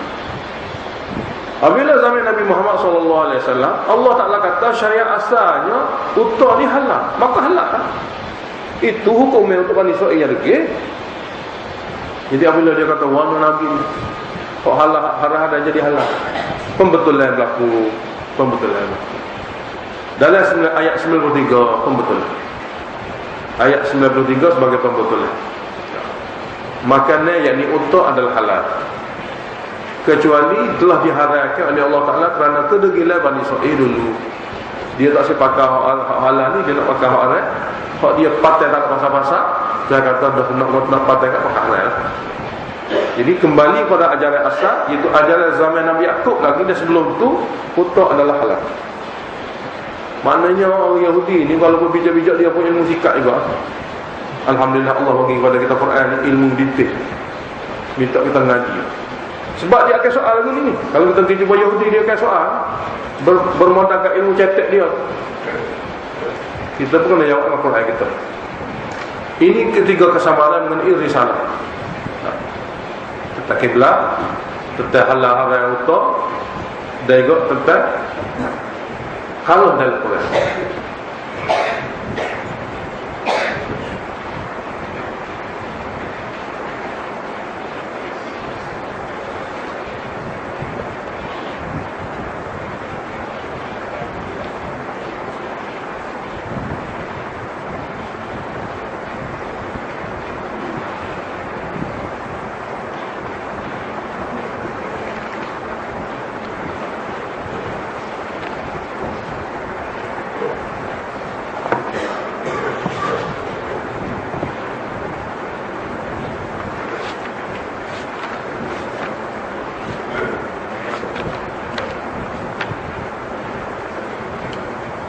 Bismillahirrahmanirrahim. Alif lam mim. Allahu la ilaha illahu. Allahu la ilaha illahu ni dakwah surah. Allah lah, tidak ada ilah melainkan Dia. Memiliki segala sifat sempurna. Dia dapat lakukan apa sahaja. Dialah yang memuliakan, dialah yang menghinakan, menghidup dan mematikan. Dialah yang mengurus dan mentadbir. Dialah yang mencipta dan telah memelihara hamba daripada ciptaannya dengan tidak serah pada apa, dengan tidak pas hingga apa, sehingga daripada selemah-lemah manusia jadi sempurna manusia. Oleh kerana itu dialah berhak dipuja dan diseru dan dilakukan ibadat. Itu dakwah surah. Dalil Al-Hayyu, kerana dia maha hidup. Nabi Isa dengan mak dia mati. Ditajuk dia, dialah maha hidup, dia tidak mati-mati, tapi Nabi Isa mati. Mak dia pun mati kan. Jadi pasal mati ni bukan Tuhan. Al-Qayyum, sentiasa bersedia mengurus dan mentadbir sekalian hamba. Bagi makan, bagi minum, sehat sakit, semua tu dia mentadbir. Nazzala 'alaikal kitaba bil haqq. Ini dalil wahyu. Dialah yang telah menurunkan kepada kamu ya Muhammad kitab Quran bil haqq, bagi menzahirkan kebenaran. Allah tu Maha Esa dan Dia berhak dipuja dan disembah. Dan kitab itu musaddiqan lima baina yadayhi, membenarkan isi-isi kitab sebelum. Di segi akidah semua tauhid belaka. Wa anzala at-taurata wal injila, dan Dia juga pernah menurunkan kitab Taurat zaman Nabi Musa dan kitab Injil zaman Nabi Isa. Min qablu, sebelum itu. Sebelum Quran ni dah ada kitab Taurat zaman Nabi Musa, kitab Injil zaman Nabi Isa. Semua kitab ini, tak kira kitab Injil ke, kitab Taurat ke, kitab Quran, hudal linnas, sumber hidayah untuk manusia yang kebingungan. Mana jalan betul, mana jalan salah di segi akidah. Dan sumber hidayah untuk ikut syariat. Cara bagaimana nak rapat dengan Allah Ta'ala, ibadat kau, cara bagaimana hidup bermasyarakat dalam adab kau, hidayah. Wa anzal al-furqan, dan Allah juga lah yang telah menurunkan furqan. Furqan ni maknanya menzahirkan mukjizat. Sebagai bukti dia Nabi. Allah Ta'ala zahirkan mukjizat, bukan Nabi. Allah Ta'ala telah zahirkan furqan ni, pembeza di antara orang biasa dengan Nabi, dengan diadakan mukjizat. Bukan mukjizat ni hak kerjaan Nabi, bukan. Anzala, Allah Ta'ala yang menzahirkan mukjizat sebagai membezakan ini Nabi, lain pada ni bukan Nabi. Takhwif ukhrawi, innal ladina kafaru bi ayatillah, bahawa mereka yang masih lagi kufur, degil, tidak ingin menerima ayat-ayat Allah yang membuktikan dia Maha Esa, ayat-ayat Allah yang mengajar hukum-hukum untuk dipatuhi. Lahum azabun syadid, bagi mereka azab yang sangat teruk. Wallah, dan Allah Ta'ala itu azizun, sentiasa bersedia untuk menghukum, kerana dia Maha Perkasa. Zuntiqam, dan terus menghukum bila rasa dia kendaki. Zuntiqam ni maknanya iqa'an, azizun imkanan. Penyempurnaan dalil, innallaha la yakhfa 'alaihi syai'un, sesungguhnya Allah jualah yang tidak tersembunyi, yang tiada satu benda pun tersembunyi daripada pengetahuannya. Tidak Nabi Isa dan tidak maknya Maryam. Nabi Isa tak tahu banyak perkara, mak dia pun tidak tahu banyak perkara. Oleh kerana dia tidak Tuhan, yang jadi Tuhannya Allah, kerana tiada tersembunyi sesuatu pun dalam maklumat Allah Ta'ala tu, fil ardi, baik di bumi, wala fil sama', baik di langit. Dan juga huwallazi yusawwirukum, dialah Allah yang membentuk rupa kamu, bukan Nabi Isa dan bukan Maryam. Sini semua kena nafi. Sebab tu untuk memberitahu penjelasan kepada wufud Najran. Dialah Allah yang membentuk rupa kamu dalam rahim. Nabi Isa tak ada kuasa seperti ini, mak dia pun tidak ada kuasa seperti ini. Yusawwirukum fil arham kaifa yasha, bagaimana bentuk yang dia kena sendiri. Nak jadi rupa lagu mana, Allah Ta'ala lah. La ilaha illahu, oleh kerana tu tidak ada ilah untuk disuruh dan dipuja melainkan dia. Bukan Nabi Isa kena puja, bukan mak dia, kerana tidak ada sifat ilah pada mereka ini. Huwal azizul hakim, Maha Perkasa. Allah Ta'ala itu Maha bijaksana. Bijaksana sini ialah menangguhkan azab, tidak dihukum lagi di semasa dunia ini. Itu atas kebijaksanaan Allah Ta'ala. Mana Allah Ta'ala boleh hukum, hari ni dia syirik, hari ni kena, tapi di atas kebijaksanaan Allah, dia bagi tempoh dan peluang. Ayat ketujuh ni lah satu ayat yang Allah turunkan untuk menghilangkan kesamaran, iaitu yang ada dalam kitab Injil. Nabi Isa ni dipanggil dengan gelaran anak, roh, bagainya.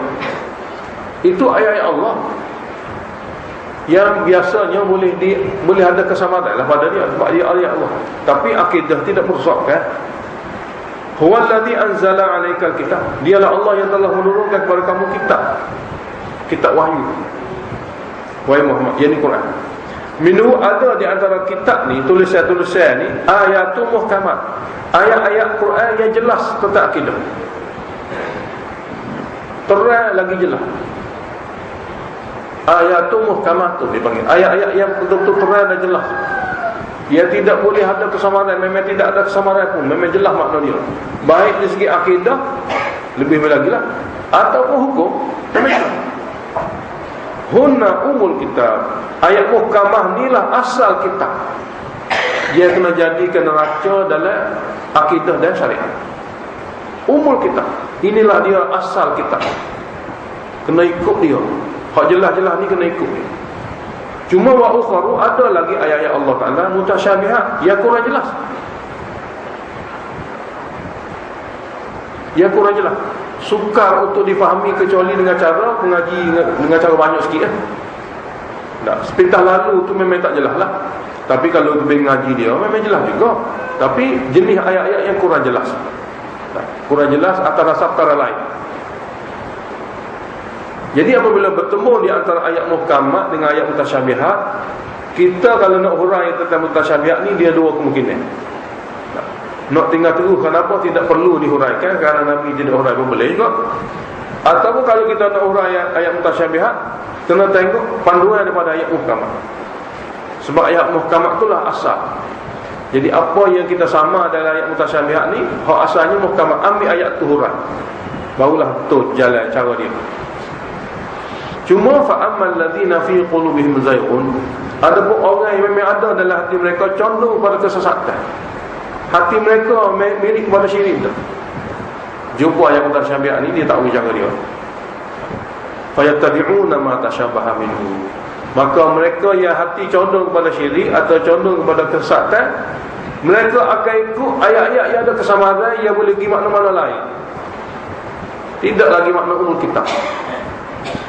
Nah, hak ayat tauhid memang jelas dia panggil ayat muhkamat. Tapi ayat tidak jelas ni dia boleh ikut makna dia tu. Kalau orang tu nak pergi kat ni pun boleh. Jadi orang yang hati bunuh, dia akan ikut ayat yang tidak jelas untuk heret makna kepada bunuh. Sedangkan cara sebenar bukan gitu. Bukan ikut ayat kita, kena ikut ayat muhkamat yang jelas. Jadi dia akan ikut ma tasyabaha minhu, dia akan ikut ayat-ayat yang ada kesamaan padanya, dan dia putar balik ayat itu ikut kehendak dia. Ibtigha al-fitnah, kerana ingin sebar fitnah, ingin bawa pahamai lain pada akidah tauhid.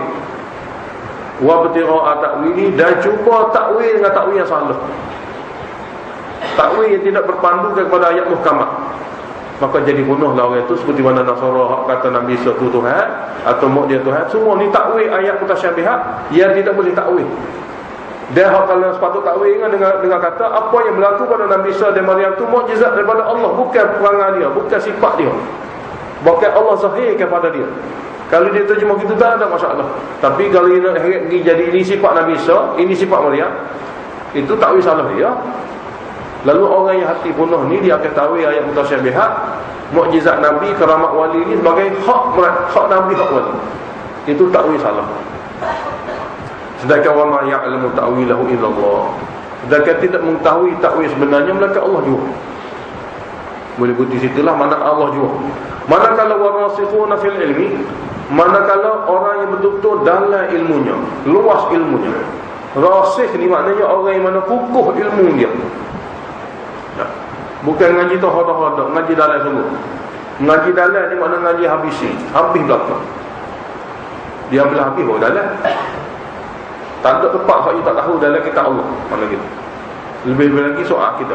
Warasikhuna fil ilmi, orang yang betul-betul belajar hingga ke kemuncak dalam ilmu, habis licin ngaji. Mereka hanya berkata yaquluna amanna bi, kami beriman dengan ayat mutasyabihat. Kami beriman dengan ayat mutasyabihat ini. Walaupun dia ayat Allah tapi tak jelas. Tak apa dia ayat Allah Ta'ala, tidak perlu takwil. Sebab dia ayat Allah, ada makna tersirat yang Allah nak tu. Tak perlu takwil ayat kita. Sebab ada dah ayat-ayat yang jelas ni banyak sekali. Ayat mutasyabihat berapa ayat je. Dalam Quran 1000 ni dah sampai 100 ayat mutasyabihat. Sikit dah ayat mutasyabihat. Semua ayat tu muhkamat belaka. Jadi orang-orang yang betul-betul menjelajah ilmu Allah sehingga rasikh, maknanya sehingga kukuh dalam jiwa dia, kalau dia ngaji habis, dia kata amanna bi, kami percaya dia daripada Allah. Kullu min indi rabbina, semua sekali mutasyabihat ke muhkamat ke daripada Tuhan kami. Nah, daripada Tuhan kami. Wa ma yadhakkaru illa ulul albab, dan tidak dapat ambil pengajaran daripada ini semua melainkan orang yang ada akal yang waras. Betul sungguh. Allah Ta'ala beritahu yas'alunaka 'anir ruh, mereka tanya kamu Muhammad tentang ruh. Yahudi tanya. Yahudi tanya melalui musyrikin Mekah. Tolong tanya Muhammad tu, kalau dia Nabi sungguh, tanya tu. Kalau dia boleh jawab, bukan Nabi palsu. Kalau dia kata tak boleh jawab, Nabi sungguh. Maka dia pun kita tanya Nabi melalui perantaraan musyrikin Mekah. Yahudi guna musyrikin Mekah tanya Nabi, nak ayat pada orang Mekah, kalau Nabi kata ruh gini memang palsu. Sebab dalam kitab kami ruh tak ada siapa boleh tahu, Allah saja tahu. Kalau dia betul-betul Rasul Allah, dia tentu kata Allah lebih tahu. Betul semua kalau kita tak. Mana kata tak tahu tu Nabi. Kalau kata tahu tu tak Nabi. Soalan betul sekali sulit. Mereka musyrikin Mekah marilah menghadap Nabi, nak tanya sikit. Salah satu soalannya, ruh apa dia ya Muhammad? Ruh kita. Allah tu ayat Quran, qul ruh min amri rabbi. Beritahu pada mereka, ruh ni urusan Tuhan. Tak tahu hurai, tak kerti belakang. Barulah mereka kata, oh kalau jawab lagu ni memang Nabi lah kira-kira. Tapi tak ikut juga. Umat Islam akhir ramai ni, selepas pada Nabi Tuhan kata Allah tanya tahu ruh, pakat hurai buat dia. Umat Islam akhir ramai. Imam Ramli kata, pengarang nihayat, aku pun heran manusia ni. Tuhan kata Allah saja tahu ruh. Nabi Tuhan ajar gitu. Ni pak aura ruh mana tu, ruh mana ni, 1000 qaul, tidak ada satu pun betul. 1000 pendapat. Aktsara min alfi qaulin, dia kata. Lebih 1000 lebih pendapat bertetangga nak hurai mengenai ruh. Ada kau juga. Nak ayat semacam benar Tuhan kata tak ada. Orang tahu malaikat Allah. Do nak ayat. Dia tak ulama ni masalah dia kata. Barang tak jelas gini ni dia hurai. Ini Imam Ramli pengarang kitab Nihayat. Dari kitab akidah dia tulis. Nyempakat dua ayat tu. Atau yang kata tak ada. Ruh mana gitu, ruh mana gitu, ruh mana gini. Ada 1000 qaul, mana 1000 pendapat yang berbeza. Dan satu benda pun tak ada orang pakat. Tapi manusia gitu. Duk hurah-hurah. Apabila kita pergi dalam majlis dia, Tuhan nak gini kan? Tak tahu. Serah ni. Dia duk guna ada li surah gitu. Surah gitu. Tak perlu. Tak perlu ayat benda tak perlu tahu ni, tak perlu ayat. Benda yang perlu diusahakan, menguatkan dan memantapkan keimanan supaya dapat melakukan kepada Tuhan itu, tidak usaha pun. Benda Tuhan kata tak perlu tahu, duk nak tahu. Habis masa gitu. Pas orang ni waktu beri idea gini, orang ni lawan, orang ni beri idea gini, orang ni lawan, dia mati gitu. Fijak adab tu. Jadi orang yang ada akal waras ni dia ambil pengajaran. Apabila Tuhan kata tak usah tahu, maka tak usah tahu. Enggak benda tak penting. Itu cara dia. Dan bukan sekadar tu, bukan sekadar dia kata amanna bihi kullu min indi rabbina. Ini ulama yang betul-betul hebat. Dia kata kami beriman ayat mutasyabihat ini ayat Allah. Makna tu Allah lebih tahu. Tak perlu kaji. Tidak rapat dengan Tuhan kalau tahu pun. Bila Nabi tak ayat mana dia, apa kita nak kaca nak ayat. Kita ni Nabi bila dia tak ayat, tak satu ayat. Sebab Nabi tak perlu lah. Nabi tak ayat. Kalau benda penting untuk mak dia tahu, Nabi akan ayat mana ni, mana ni. Ni Nabi tak ayat. Contohnya, kalau kita kata mana tu, bila kita tanya sungguh-sungguh Tuhan nak gini ke nak mana tu? Ya tak ada. Lepas tu lebih banyak apa? Mana gitu. Dalam masyarakatnya ada gitu. Lepas dia suruh hebat beliau ayat. Alif mana gini, lam mana gini, mim mana gini. Bagai karang apa? Apabila kita tanya, nak gitu kah mana? Nak gitu kah mana? Allah Ta'ala waktu Al-Quran, dia nak mana lagu tu kah? Dia akan jawab, dah.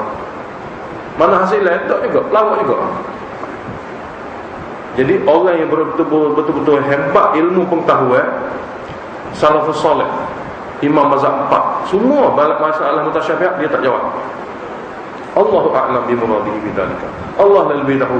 Tapi dia dalam fiqh memang imam. Kalau buat mutasyabihat dia tak kaya sepatah. Dia imam dunia, mana imam mazhab. Semua orang ikut dia, tapi dalam ayat mutasyabihat dia tak kaya sepatah. Itu orang salaf yang akidah. Kalau salah sahabat Nabi, tabi'in lagi tak ada sebut. Tidak sebut lah. Sahabat Nabi, orang ngaji dengan Nabi sendiri pun tidak sebut. Huraya apa dia mutasyabihat. Tabi'in pun tidak sebut juga anak sahabat. Hingga imam mujtahidin pun tak sebut juga. Tiba-tiba orang kemudian ni pakai kata mulut lah kalau sebut. Tak boleh mata mana lah. Dia nak sebut seorang dia sudah. Jadi sini Allah Ta'ala ajak kita orang yang ada kawaran sungguh. Benar Tuhan kata tak penting, memang dia tak penting. Dia tidak perlu sibukkan diri dia perkara-perkara seperti itu. Kemudian Allah Ta'ala beritahu sifat kedua, ialah Rabbana la tuzigh qulubana. Ini masalah hati. Kalau Tuhan larang kita hidup masuk juga, mana hati kita akan lama-lama akan jadi bunuh. Langat tahu. Yang maka orang yang betul-betul mendalam, betul-betul dalam ilmu dia, mahir dia dalam agama, dia hanya berdoa, Rabbana wahai Tuhan kami, la tuzigh qulubana. Janganlah kamu paling ke hati kami. Jangan kamu balik ke hati kami ba'da id hadaitana, setelah kamu beri hidayah kepada dia. Jadi bahaya kok sih lagi. Jangan kamu balikkan, sebab kamu boleh buat apa saja. Dia bimbang gini, Tuhan kata jangan, kita pergi buat pula. Apa mana? Atau tak usah bakar aku ayat cara aku pada Nabi aku seperti sahabat aku buat. Tak usah bakar cara ni, nak bakar cara mana? Allah pergi tukar cara lain. Ini paling hati dia. Jadi ayat-ayat mutasyabihat ni ayat yang kita kena doa Rabbana la tuzigh. Kena doa hati kita jangan terpesong daripada makna sebenar. Apabila Allah beritahu lagu ni dan Nabi tak tahu hurai pun, sahabat Nabi tak tanya pun, aku pakat dia. Jangan duk paling hati. Tapi nak ayat ni ramai orang tak faham. Pak akak duk hurai ayat mutasyabihat Allah tu makna ni bagai karut. Sampai hari ni ada juga jenis-jenis gitu. Dia suruh bisa dia boleh hurai. Kerja yang tidak jelas. Jadi Allah Ta'ala ajar kalau orang mukmin sungguh rasih sungguh dalam ilmu wahyu, dia hanya sekadar berdoa saja, Rabbana wahai Tuhan kami, janganlah kamu palingkan, condongkanlah hati kami setelah Engkau bagi hidayah kepada kami, dan wahab lana min ladunka rahmatan, kurniakanlah kepada kami daripada sisi Engkau rahmat yang khas, rahmat yang istimewa, iaitu keyakinan kepada janji Allah. Keyakinan pada janji Allah, keyakinan kepada hukum Allah. Buat hukum dia, taat pada dia, selamat. Faktu penting sekali. Seperti Nabi dia, seperti para sahabat Nabi dia. Innaka antal wahhab, sesungguhnya engkau lah yang maha menganugerah. Yang mana engkau lah yang berhak memberi, sebab di sisi engkau lah segala khazanah. Dalam kita berdoa untuk akhirat pula, atau untuk dunia, akhirat pula, Rabbana wahai Tuhan kami. Siapa doa lagu ni? Ar-rasikhuna fil ilmi, orang yang memiliki ilmu yang mantap, yang ngaji habis dah. Maka gini doa dia tu, mari Rabbana wahai Tuhan kami, innaka jami'un nas, engkau lah yang akan himpun seluruh manusia liyaumi, pada satu hari nanti yang mana hari itu la raiba fihi, tidak ada syak berlaku padanya. Suatu hari nanti, ya, suatu hari itu memang tidak ada syak berlaku, itu akhirat. Innallaha la yukhliful mi'ad, sesungguhnya Allah tidak mungkiri menyalahi janji-janji dia untuk hidupkan semula, dia akan hidupkan semula. Jadi inilah tiga lafaz doa orang yang betul-betul mantap ilmunya. Tapi kalau orang kacau, bahasa dia panggil kacau, orang yang mana lemah atau pementah ilmu dia, dia jadi qasir. Lepas tu kalau kita baca tafsir kan, kalau mula nak orang yang bersyabihat serabut lah jadi panjang 2-3 muka surat payah. Lala sekali, ini adalah idea saya, Allah lebih tahu. Kau lah nak suruh baca hak dia ayat, tak nak benar betul. Ini adalah idea saya, mana pendapat saya ya ni. Hak sebenarnya Allah lebih tahu. Mana yang ayatnya Allah tahu juga. Hak sebenar. Saya lu ekor. Jadi kalau kita baca pendapat dia agak, kau lah rugi masa kita. Lepas tu kalau tajuk mutasyabihat, maka balik. Tak perlu memanjakan masa kita berhabis masa dapat pasal-pasal. Tak. Jadi apabila kita jenis orang ngaji tafsir kan, kalau kita Arab pula, buka lah tafsir mana-mana. Panjang jala, tapi nanti dia akhir sekali dia akan kata benda tak penting. Kadang-kadang benda ni apa saya ayat ni tak penting. Kita tu lah dah baca kat sejarah masa habis. Akhir kali kata benda ni tak penting. Ini pendapat peribadi saya. Oleh kata apabila Allah sebut dalam Quran lagu ni jelas. Takhwif duniawi, innal ladzina kafaru lan tughni anhum amwaluhum wala auladuhum min Allahi syai'an. Sesungguhnya mereka yang kafir degil, apabila sampai sesungguhnya mereka yang kafir degil, tolak ayat Allah Ta'ala, tolak hukum Allah Ta'ala, tidak boleh membantu mereka oleh harta mereka yang banyak, dan tidak boleh membantu mereka oleh anak bini mereka yang ramah, dan pengaruh yang luar daripada azab Allah walaupun sedikit. Dan Tuhan nak ngomong dia, dan Tuhan nak azab dia, nak sekat dia, nak sesa dia, tak usah bakit kubur lain lah, tak usah bakit anak-anak lah, tak usah hipah kita lah, memang tak boleh tunggu sikit pun. Wa ulaika, ini akhirat, wa ulaika, mereka-mereka yang kufuri ini, hum waqudun nar, akan jadi bahan bakar api neraka. Tuhan kata ayat dalam ayat ni akan jadi bahan bakar, jadi putu kaya api neraka ni. Nah, dia kena nyala mata dah sebab putu kaya api neraka. Waqud maknanya bahan bakar. Bunuh dia buat jadi menyala api neraka. Dalam hadis, api neraka takut pada ahli neraka, jadi kau panah dia. Dalam hadis sahih. Mana neraka ni gelepar nak marah. Sampai bila masuk ahli neraka, jadi kau panah. Bahan bakar jadi kau panah. Jadi apabila dia masuk, dia nak marah dia, jadi kuat. mengimakkan dia sakit. Sebab adalah hadis sahih, ada berbentuk seperti ini. Sebab waqud maknanya bahan bakar api neraka, jadi putus kaya api neraka. Dak bohong, muqaddas itu dak bohong. Keadaan orang kafir yang akan mari bila hari pun, kalau kekufuran dia bersangka bawa dengan harta, kalau kekufuran dia bersangka bawa dengan pengaruh dan pengikut, tidak ubah seperti keadaan bi ali Fir'aun, tidak ubah seperti mana keadaan Fir'aun. Cel kalau orang yang menentang Nabi sebab Nabi itu miskin, Nabi hanya bermodalkan wahyu, tak ada siapa-siapa, maka jika menentang dia tu lebih kurang Fir'aun, berbangga dengan harta benda dan pentadbiran dan pengikut yang kita sekali amal.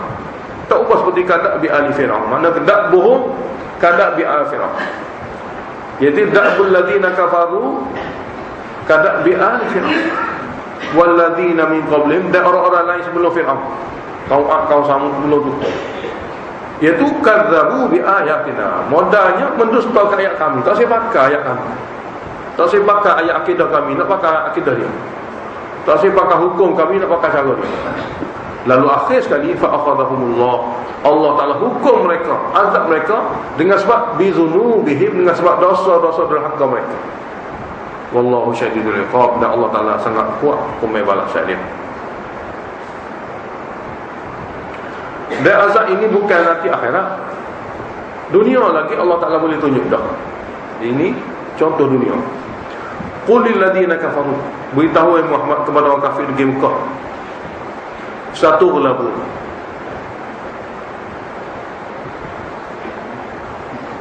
kamu wahai orang kafir, sini orang kafir ni musyrikin Mekah boleh jadi, Nasara boleh jadi, Yahudi boleh jadi, kafar ni umum. Satu gelabun, pasti kamu akan dikalahkan.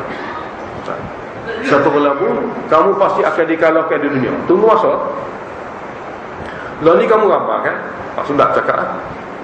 Tapi Allah akan zahir satu hari kamu akan dikalahkan. Walaupun ramahnya kamu, walaupun kamu memiliki banyak pemilikan. Dan di akhirat esok, wa tuhsyaruna ila jahannam, kamu semua setelah kalah dunia akan dikumpul semua sekali masuk neraka jahannam. Dan neraka jahannam ni bukan tempat tinggal. Wa bi'sal mihad, seburuk-buruk tempat tinggal dialah neraka jahannam. Contoh satu gelap. Apabila kita kata kamu akan dikalahkan, contoh dia, ni contoh dia. Contoh satu gelap. Qad kana lakum ayatun fi fi'ataini iltaqata, sesungguhnya ada dah bagi kamu satu ketandaan. Allah tolong golongan yang benar, Allah mengalahkan golongan yang batil. Iaitu fi fi'atain, pada dua kumpulan. Iltaqata, yang pernah bertemu di perang Badar. Dua kumpulan yang telah bertemu di perang Badar. Satu kumpulan ahli hak daripada Nabi Muhammad SAW dengan para sahabat baginda daripada orang Madinah, dan ahli batil daripada Abu Jahal dengan kumpulan dia daripada Mekah. Fi'atun tuqatilu fi sabilillah.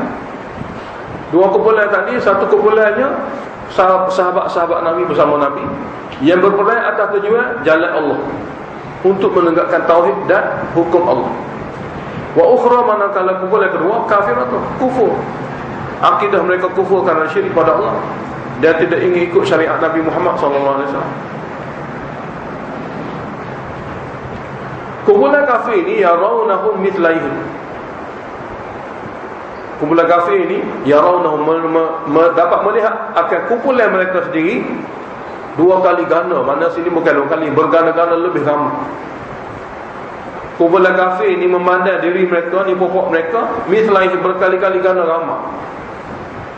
Ra'yal ain, mengikut pandangan mata mereka pun. Jadi ramai ni ramai mana.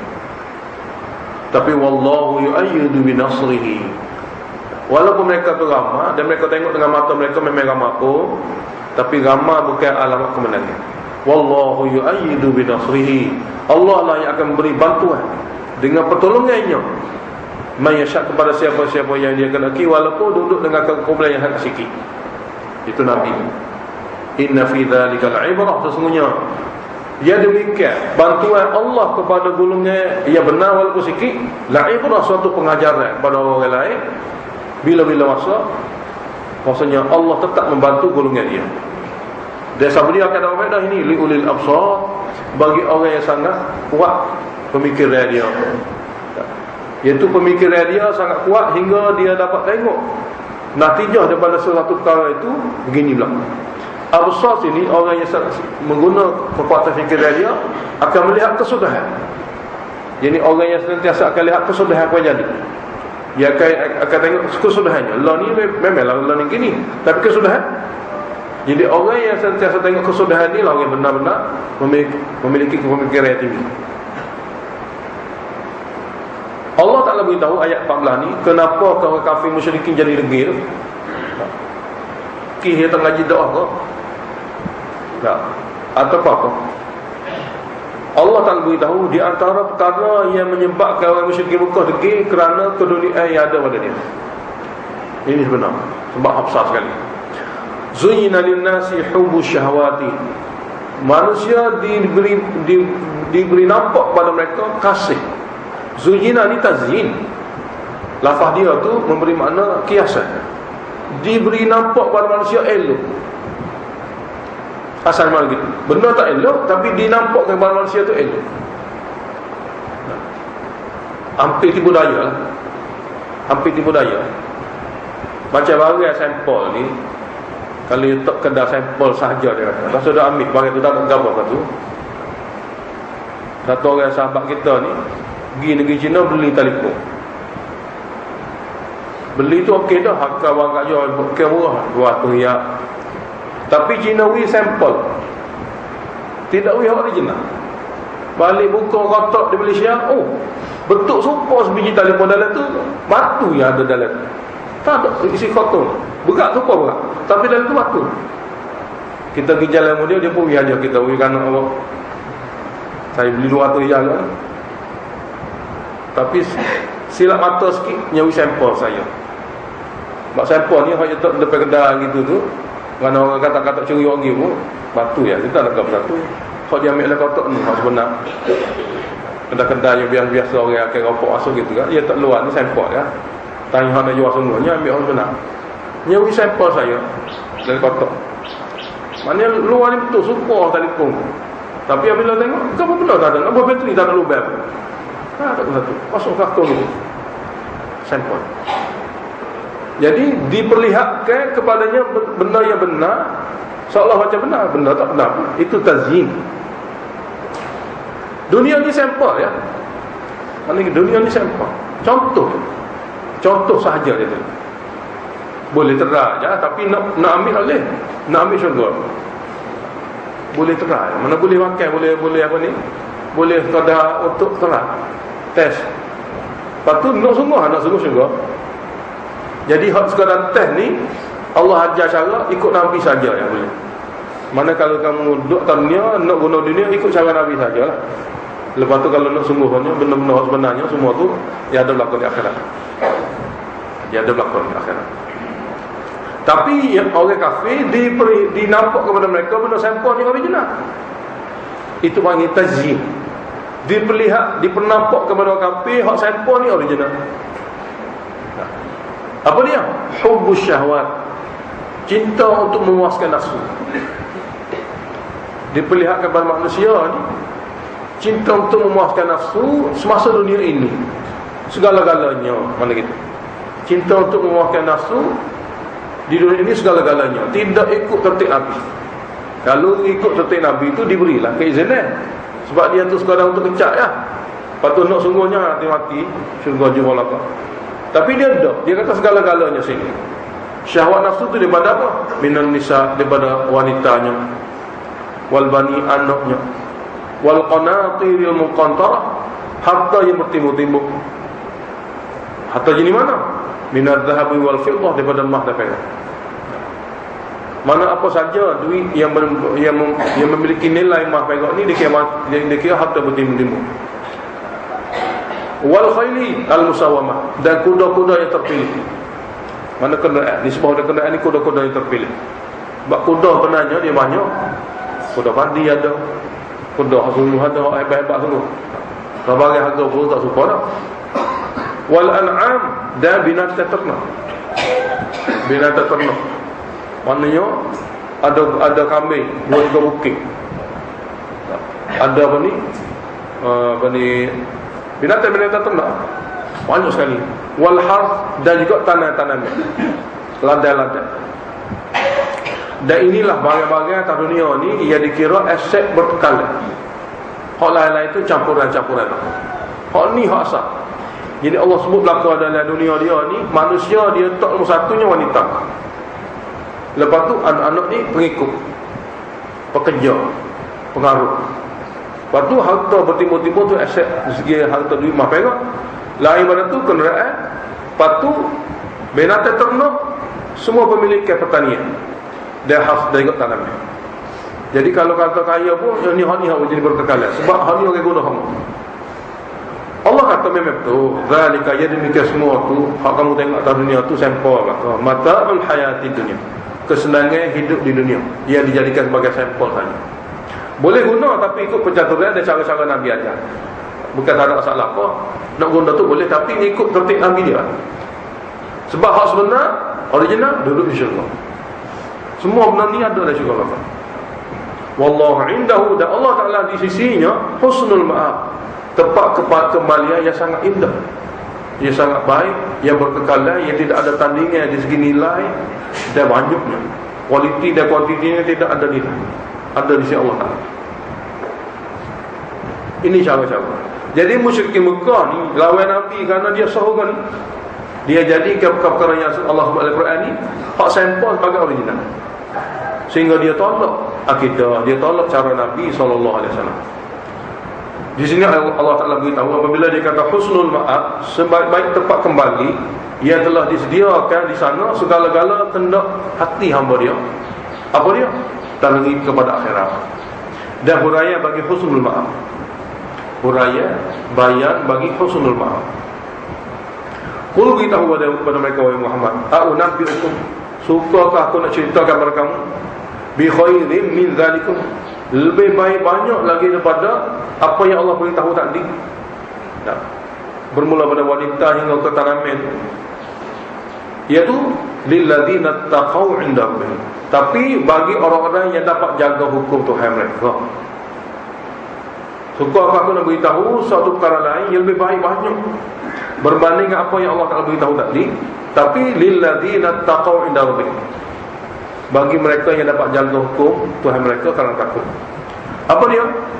Pertama Allah beritahu nikmat jasmaniah, dia panggil nikmat bentuk jasmaniah, bukan rohaniah, iaitu jannatun, kebun-kebun syurga, tajri min tahtihal anhar, yang mengalir di bawahnya anak-anak sungai. Di bawah pokok dan istana anak-anak sungai. Khalidina fiha, kekal mereka apabila masuk di dalamnya. Bukan takat tu wa azwaju mutahhar, pasangan-pasangan hidup yang suci bersih. Suci di segi najis dan kotoran lain, suci di segi perangai dia budi pekerti daripada perangai yang tidak baik. Itu merupakan nikmat jasmani. Nikmat rohani, wa ridwanun minallah, dapat keredaan daripada Allah. Keredaan daripada Allah Ta'ala lah nikmat yang paling hebat sekali. Dia panggil nikmat jasmani, rohani. Wallahu basirun bil ibad, Allah Ta'ala Maha melihat, memandang segala hambanya. Itu nak tengok amalan hambanya, nak pergi ke syurga ke atau nak pergi ke neraka. Dia Maha melihat. Duduk tengok dah kita, sedang tengok perangai kita, perangai kita dan jiwa hati kita menuju ke arah mana untuk dia balas. Adapun alladzina yaqulun ni badal bagi ibad atau sifat bagi ibad. Dia Maha melihat akan gerak-geri dan tindak tanduk hamba. Hamba-hamba yang sedang menuju ke syurga dia. Yang ni jika dia di golongan yang akan diciptakan ke syurga, seperti mana Allah Ta'ala kata hamba-hamba ini, orang yang memiliki sifat-sifat ke syurga itu Allah sebut. Sebab dia ni merupakan badal bagi ibad. Dengan terjemah yakni, Allah sedang memerhati, sedang melihat gerak-gerik hamba yang kata dia nak ke syurga. Hamba mana? Alladzina yaquluna rabbana innana amanna, hamba yang berkata wahai Tuhan kami, sesungguhnya kami telah beriman. Wasilah dengan keimanan dia panggil. Dengan sebab kami telah beriman dan kami telah percaya Engkau lah satu-satunya zat yang Maha mencipta lagi berkuasa, mengurus dan mentadbir Dan kau telah janjikan mana-mana hamba yang boleh ikut perintah engkau dan meninggal larangan engkau reda dan masuk ke syurga. Maka faghfir lana dzunubana, tolonglah ampun dosa-dosa dan kesalahan kami, supaya bagi kepada kami sifat boleh tinggal dosa, hingga nampak dosa itu benda kena tinggal, dan kesilapan yang pernah kami lakukan kena ampunlah wahai Allah. Wa qina adzabannar, dan lindungilah kami daripada azab neraka di akhirat nanti. Iaitu as-sabirina. Allah Ta'ala beritahu golongan-golongan khasnya yang memiliki sifat sabar dalam taat. Sabar sini dalam taat. Kita kalau bebas pun tidak, dia panggil bukan sabar syar'i. Bebas ni tidak sabar syar'i. Sebab sabar ni kalau kita tunjuk orang kafir tak berlaku. Orang kafir dia tak tanya Tuhan. Banyak kot Tuhan dia anggap kenalah musibah dia. Supaya kita juga accident pun ada pada dia. Kalau tengok hospital dia pun belum buat dia. Maka kita kata dia sabar. Tidak. Sabar hanya pada orang yang taat. Sabar hanya berlaku pada golongan yang taat. Demi kerana kita taat pada Allah, diuji kita sabar. Itu panggil sabar. Sebab golongan dia tu nama boleh pun sabar, tapi bukan sabar tu. Dalam neraka kita tak panggil sabar. Dia panggil azab. Dia kata dia kena azab. Cuma azab adna dunal azabil akbar. Azab kecil sebelum azab besar dalam neraka. Orang yang mana sabar boleh syurga. Susah yang berkesudahan dengan syurga dia panggil sabar. Tapi kalau susah berkesudahan dengan neraka dia tak panggil sabar. Dia panggil azab. Jadi kata as-sabirin, golongan yang sabar dalam taat. Jadi kena terjemah dalam taat memberi arti semua. Sebab tu kalau kita tanya orang kafir, kita pun sabar juga. Nah, kita kena ayat dia tidak sabar, awak azab. Apa sebab lepas ni kena azab pula? Saya sabar. Maknanya bila saya sabar tu kata boleh syurga. Awak sabar ke mana pun boleh neraka. Apa makna sabar? Sabar untuk kami lah. Wasadiqin, yang benar. Yang benar. Wal qanit, benar lagi jujur. Wasadiqin mana benar lagi jujur. Benar lagi jujur adalah merupakan alamat ahli syurga. Dan huraya benar lagi jujur ni kita tanda dalam surah Taubah. Huraya dia panjang tu. Benar lagi jujur, apa dia makna benar lagi jujur dalam surah Taubah. Makna kalau orang perangai dia licik lah, hilaf, dia tidak masuk ahli syurga ni. Oh, dia tahu orang tak tahulah aku ambil barang ni. Dia suruh bijak, ambil barang orang ni bijak. Orang tak tahu belakang. Saya boleh utuh nego tu, oh ni saya buat gini-gini ni. Nanti buka belak. Mana dia boleh tipu orang tu dia kata dia bijak. Ni orang bijak dunia tapi tak jujur. Dengan Allah Ta'ala itu tak jujur. Dia bukan ahli syurga. Duk nipu orang ni sampai jadi orang besar tinggi, tapi dia duk tipu orang. Dia suruh bijak sama dia, tapi dia dikira tidak jujur. Dia curang dalam agama Allah Ta'ala. Maka orang curang tidak ada syurga. Jadi as-sadiqin ni adalah orang yang jujur. Orang sentiasa jaga hukum, tidak cuan. Wal qanitin, orang ada kepatuhan dalam hukum.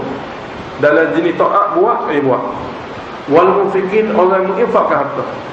Wal mustaghfirina bil ashar, yang sentiasa memohon ampun waktu sahur selepas tahajud.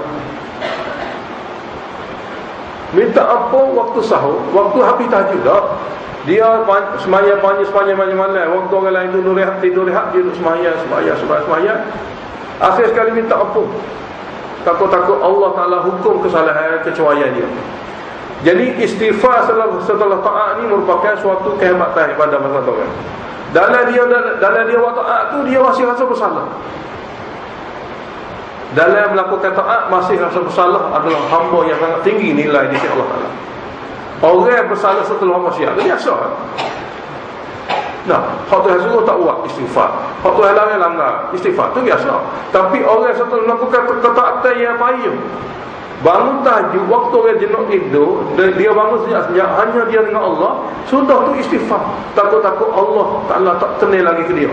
Ini merupakan istighfar yang Allah Ta'ala tutup. Kena ada sebelum mati ni perangai ni. Nah, perangai biasa kita kalau istighfar masa kita buat salah lah, astagfirullah memang betul pun. Tapi itu derajat biasa. Tapi Allah sebut dalam Quran dia ni memang hebatlah. Wal mustaghfirina bil ashar, dia sentiasa beristighfar, memohon maaf kepada Allah. Takut-takut dalam taat ni pun Allah Ta'ala tidak suka lagi dia. Jadi kita mulakan dulu. Kita sambung kalau lagi.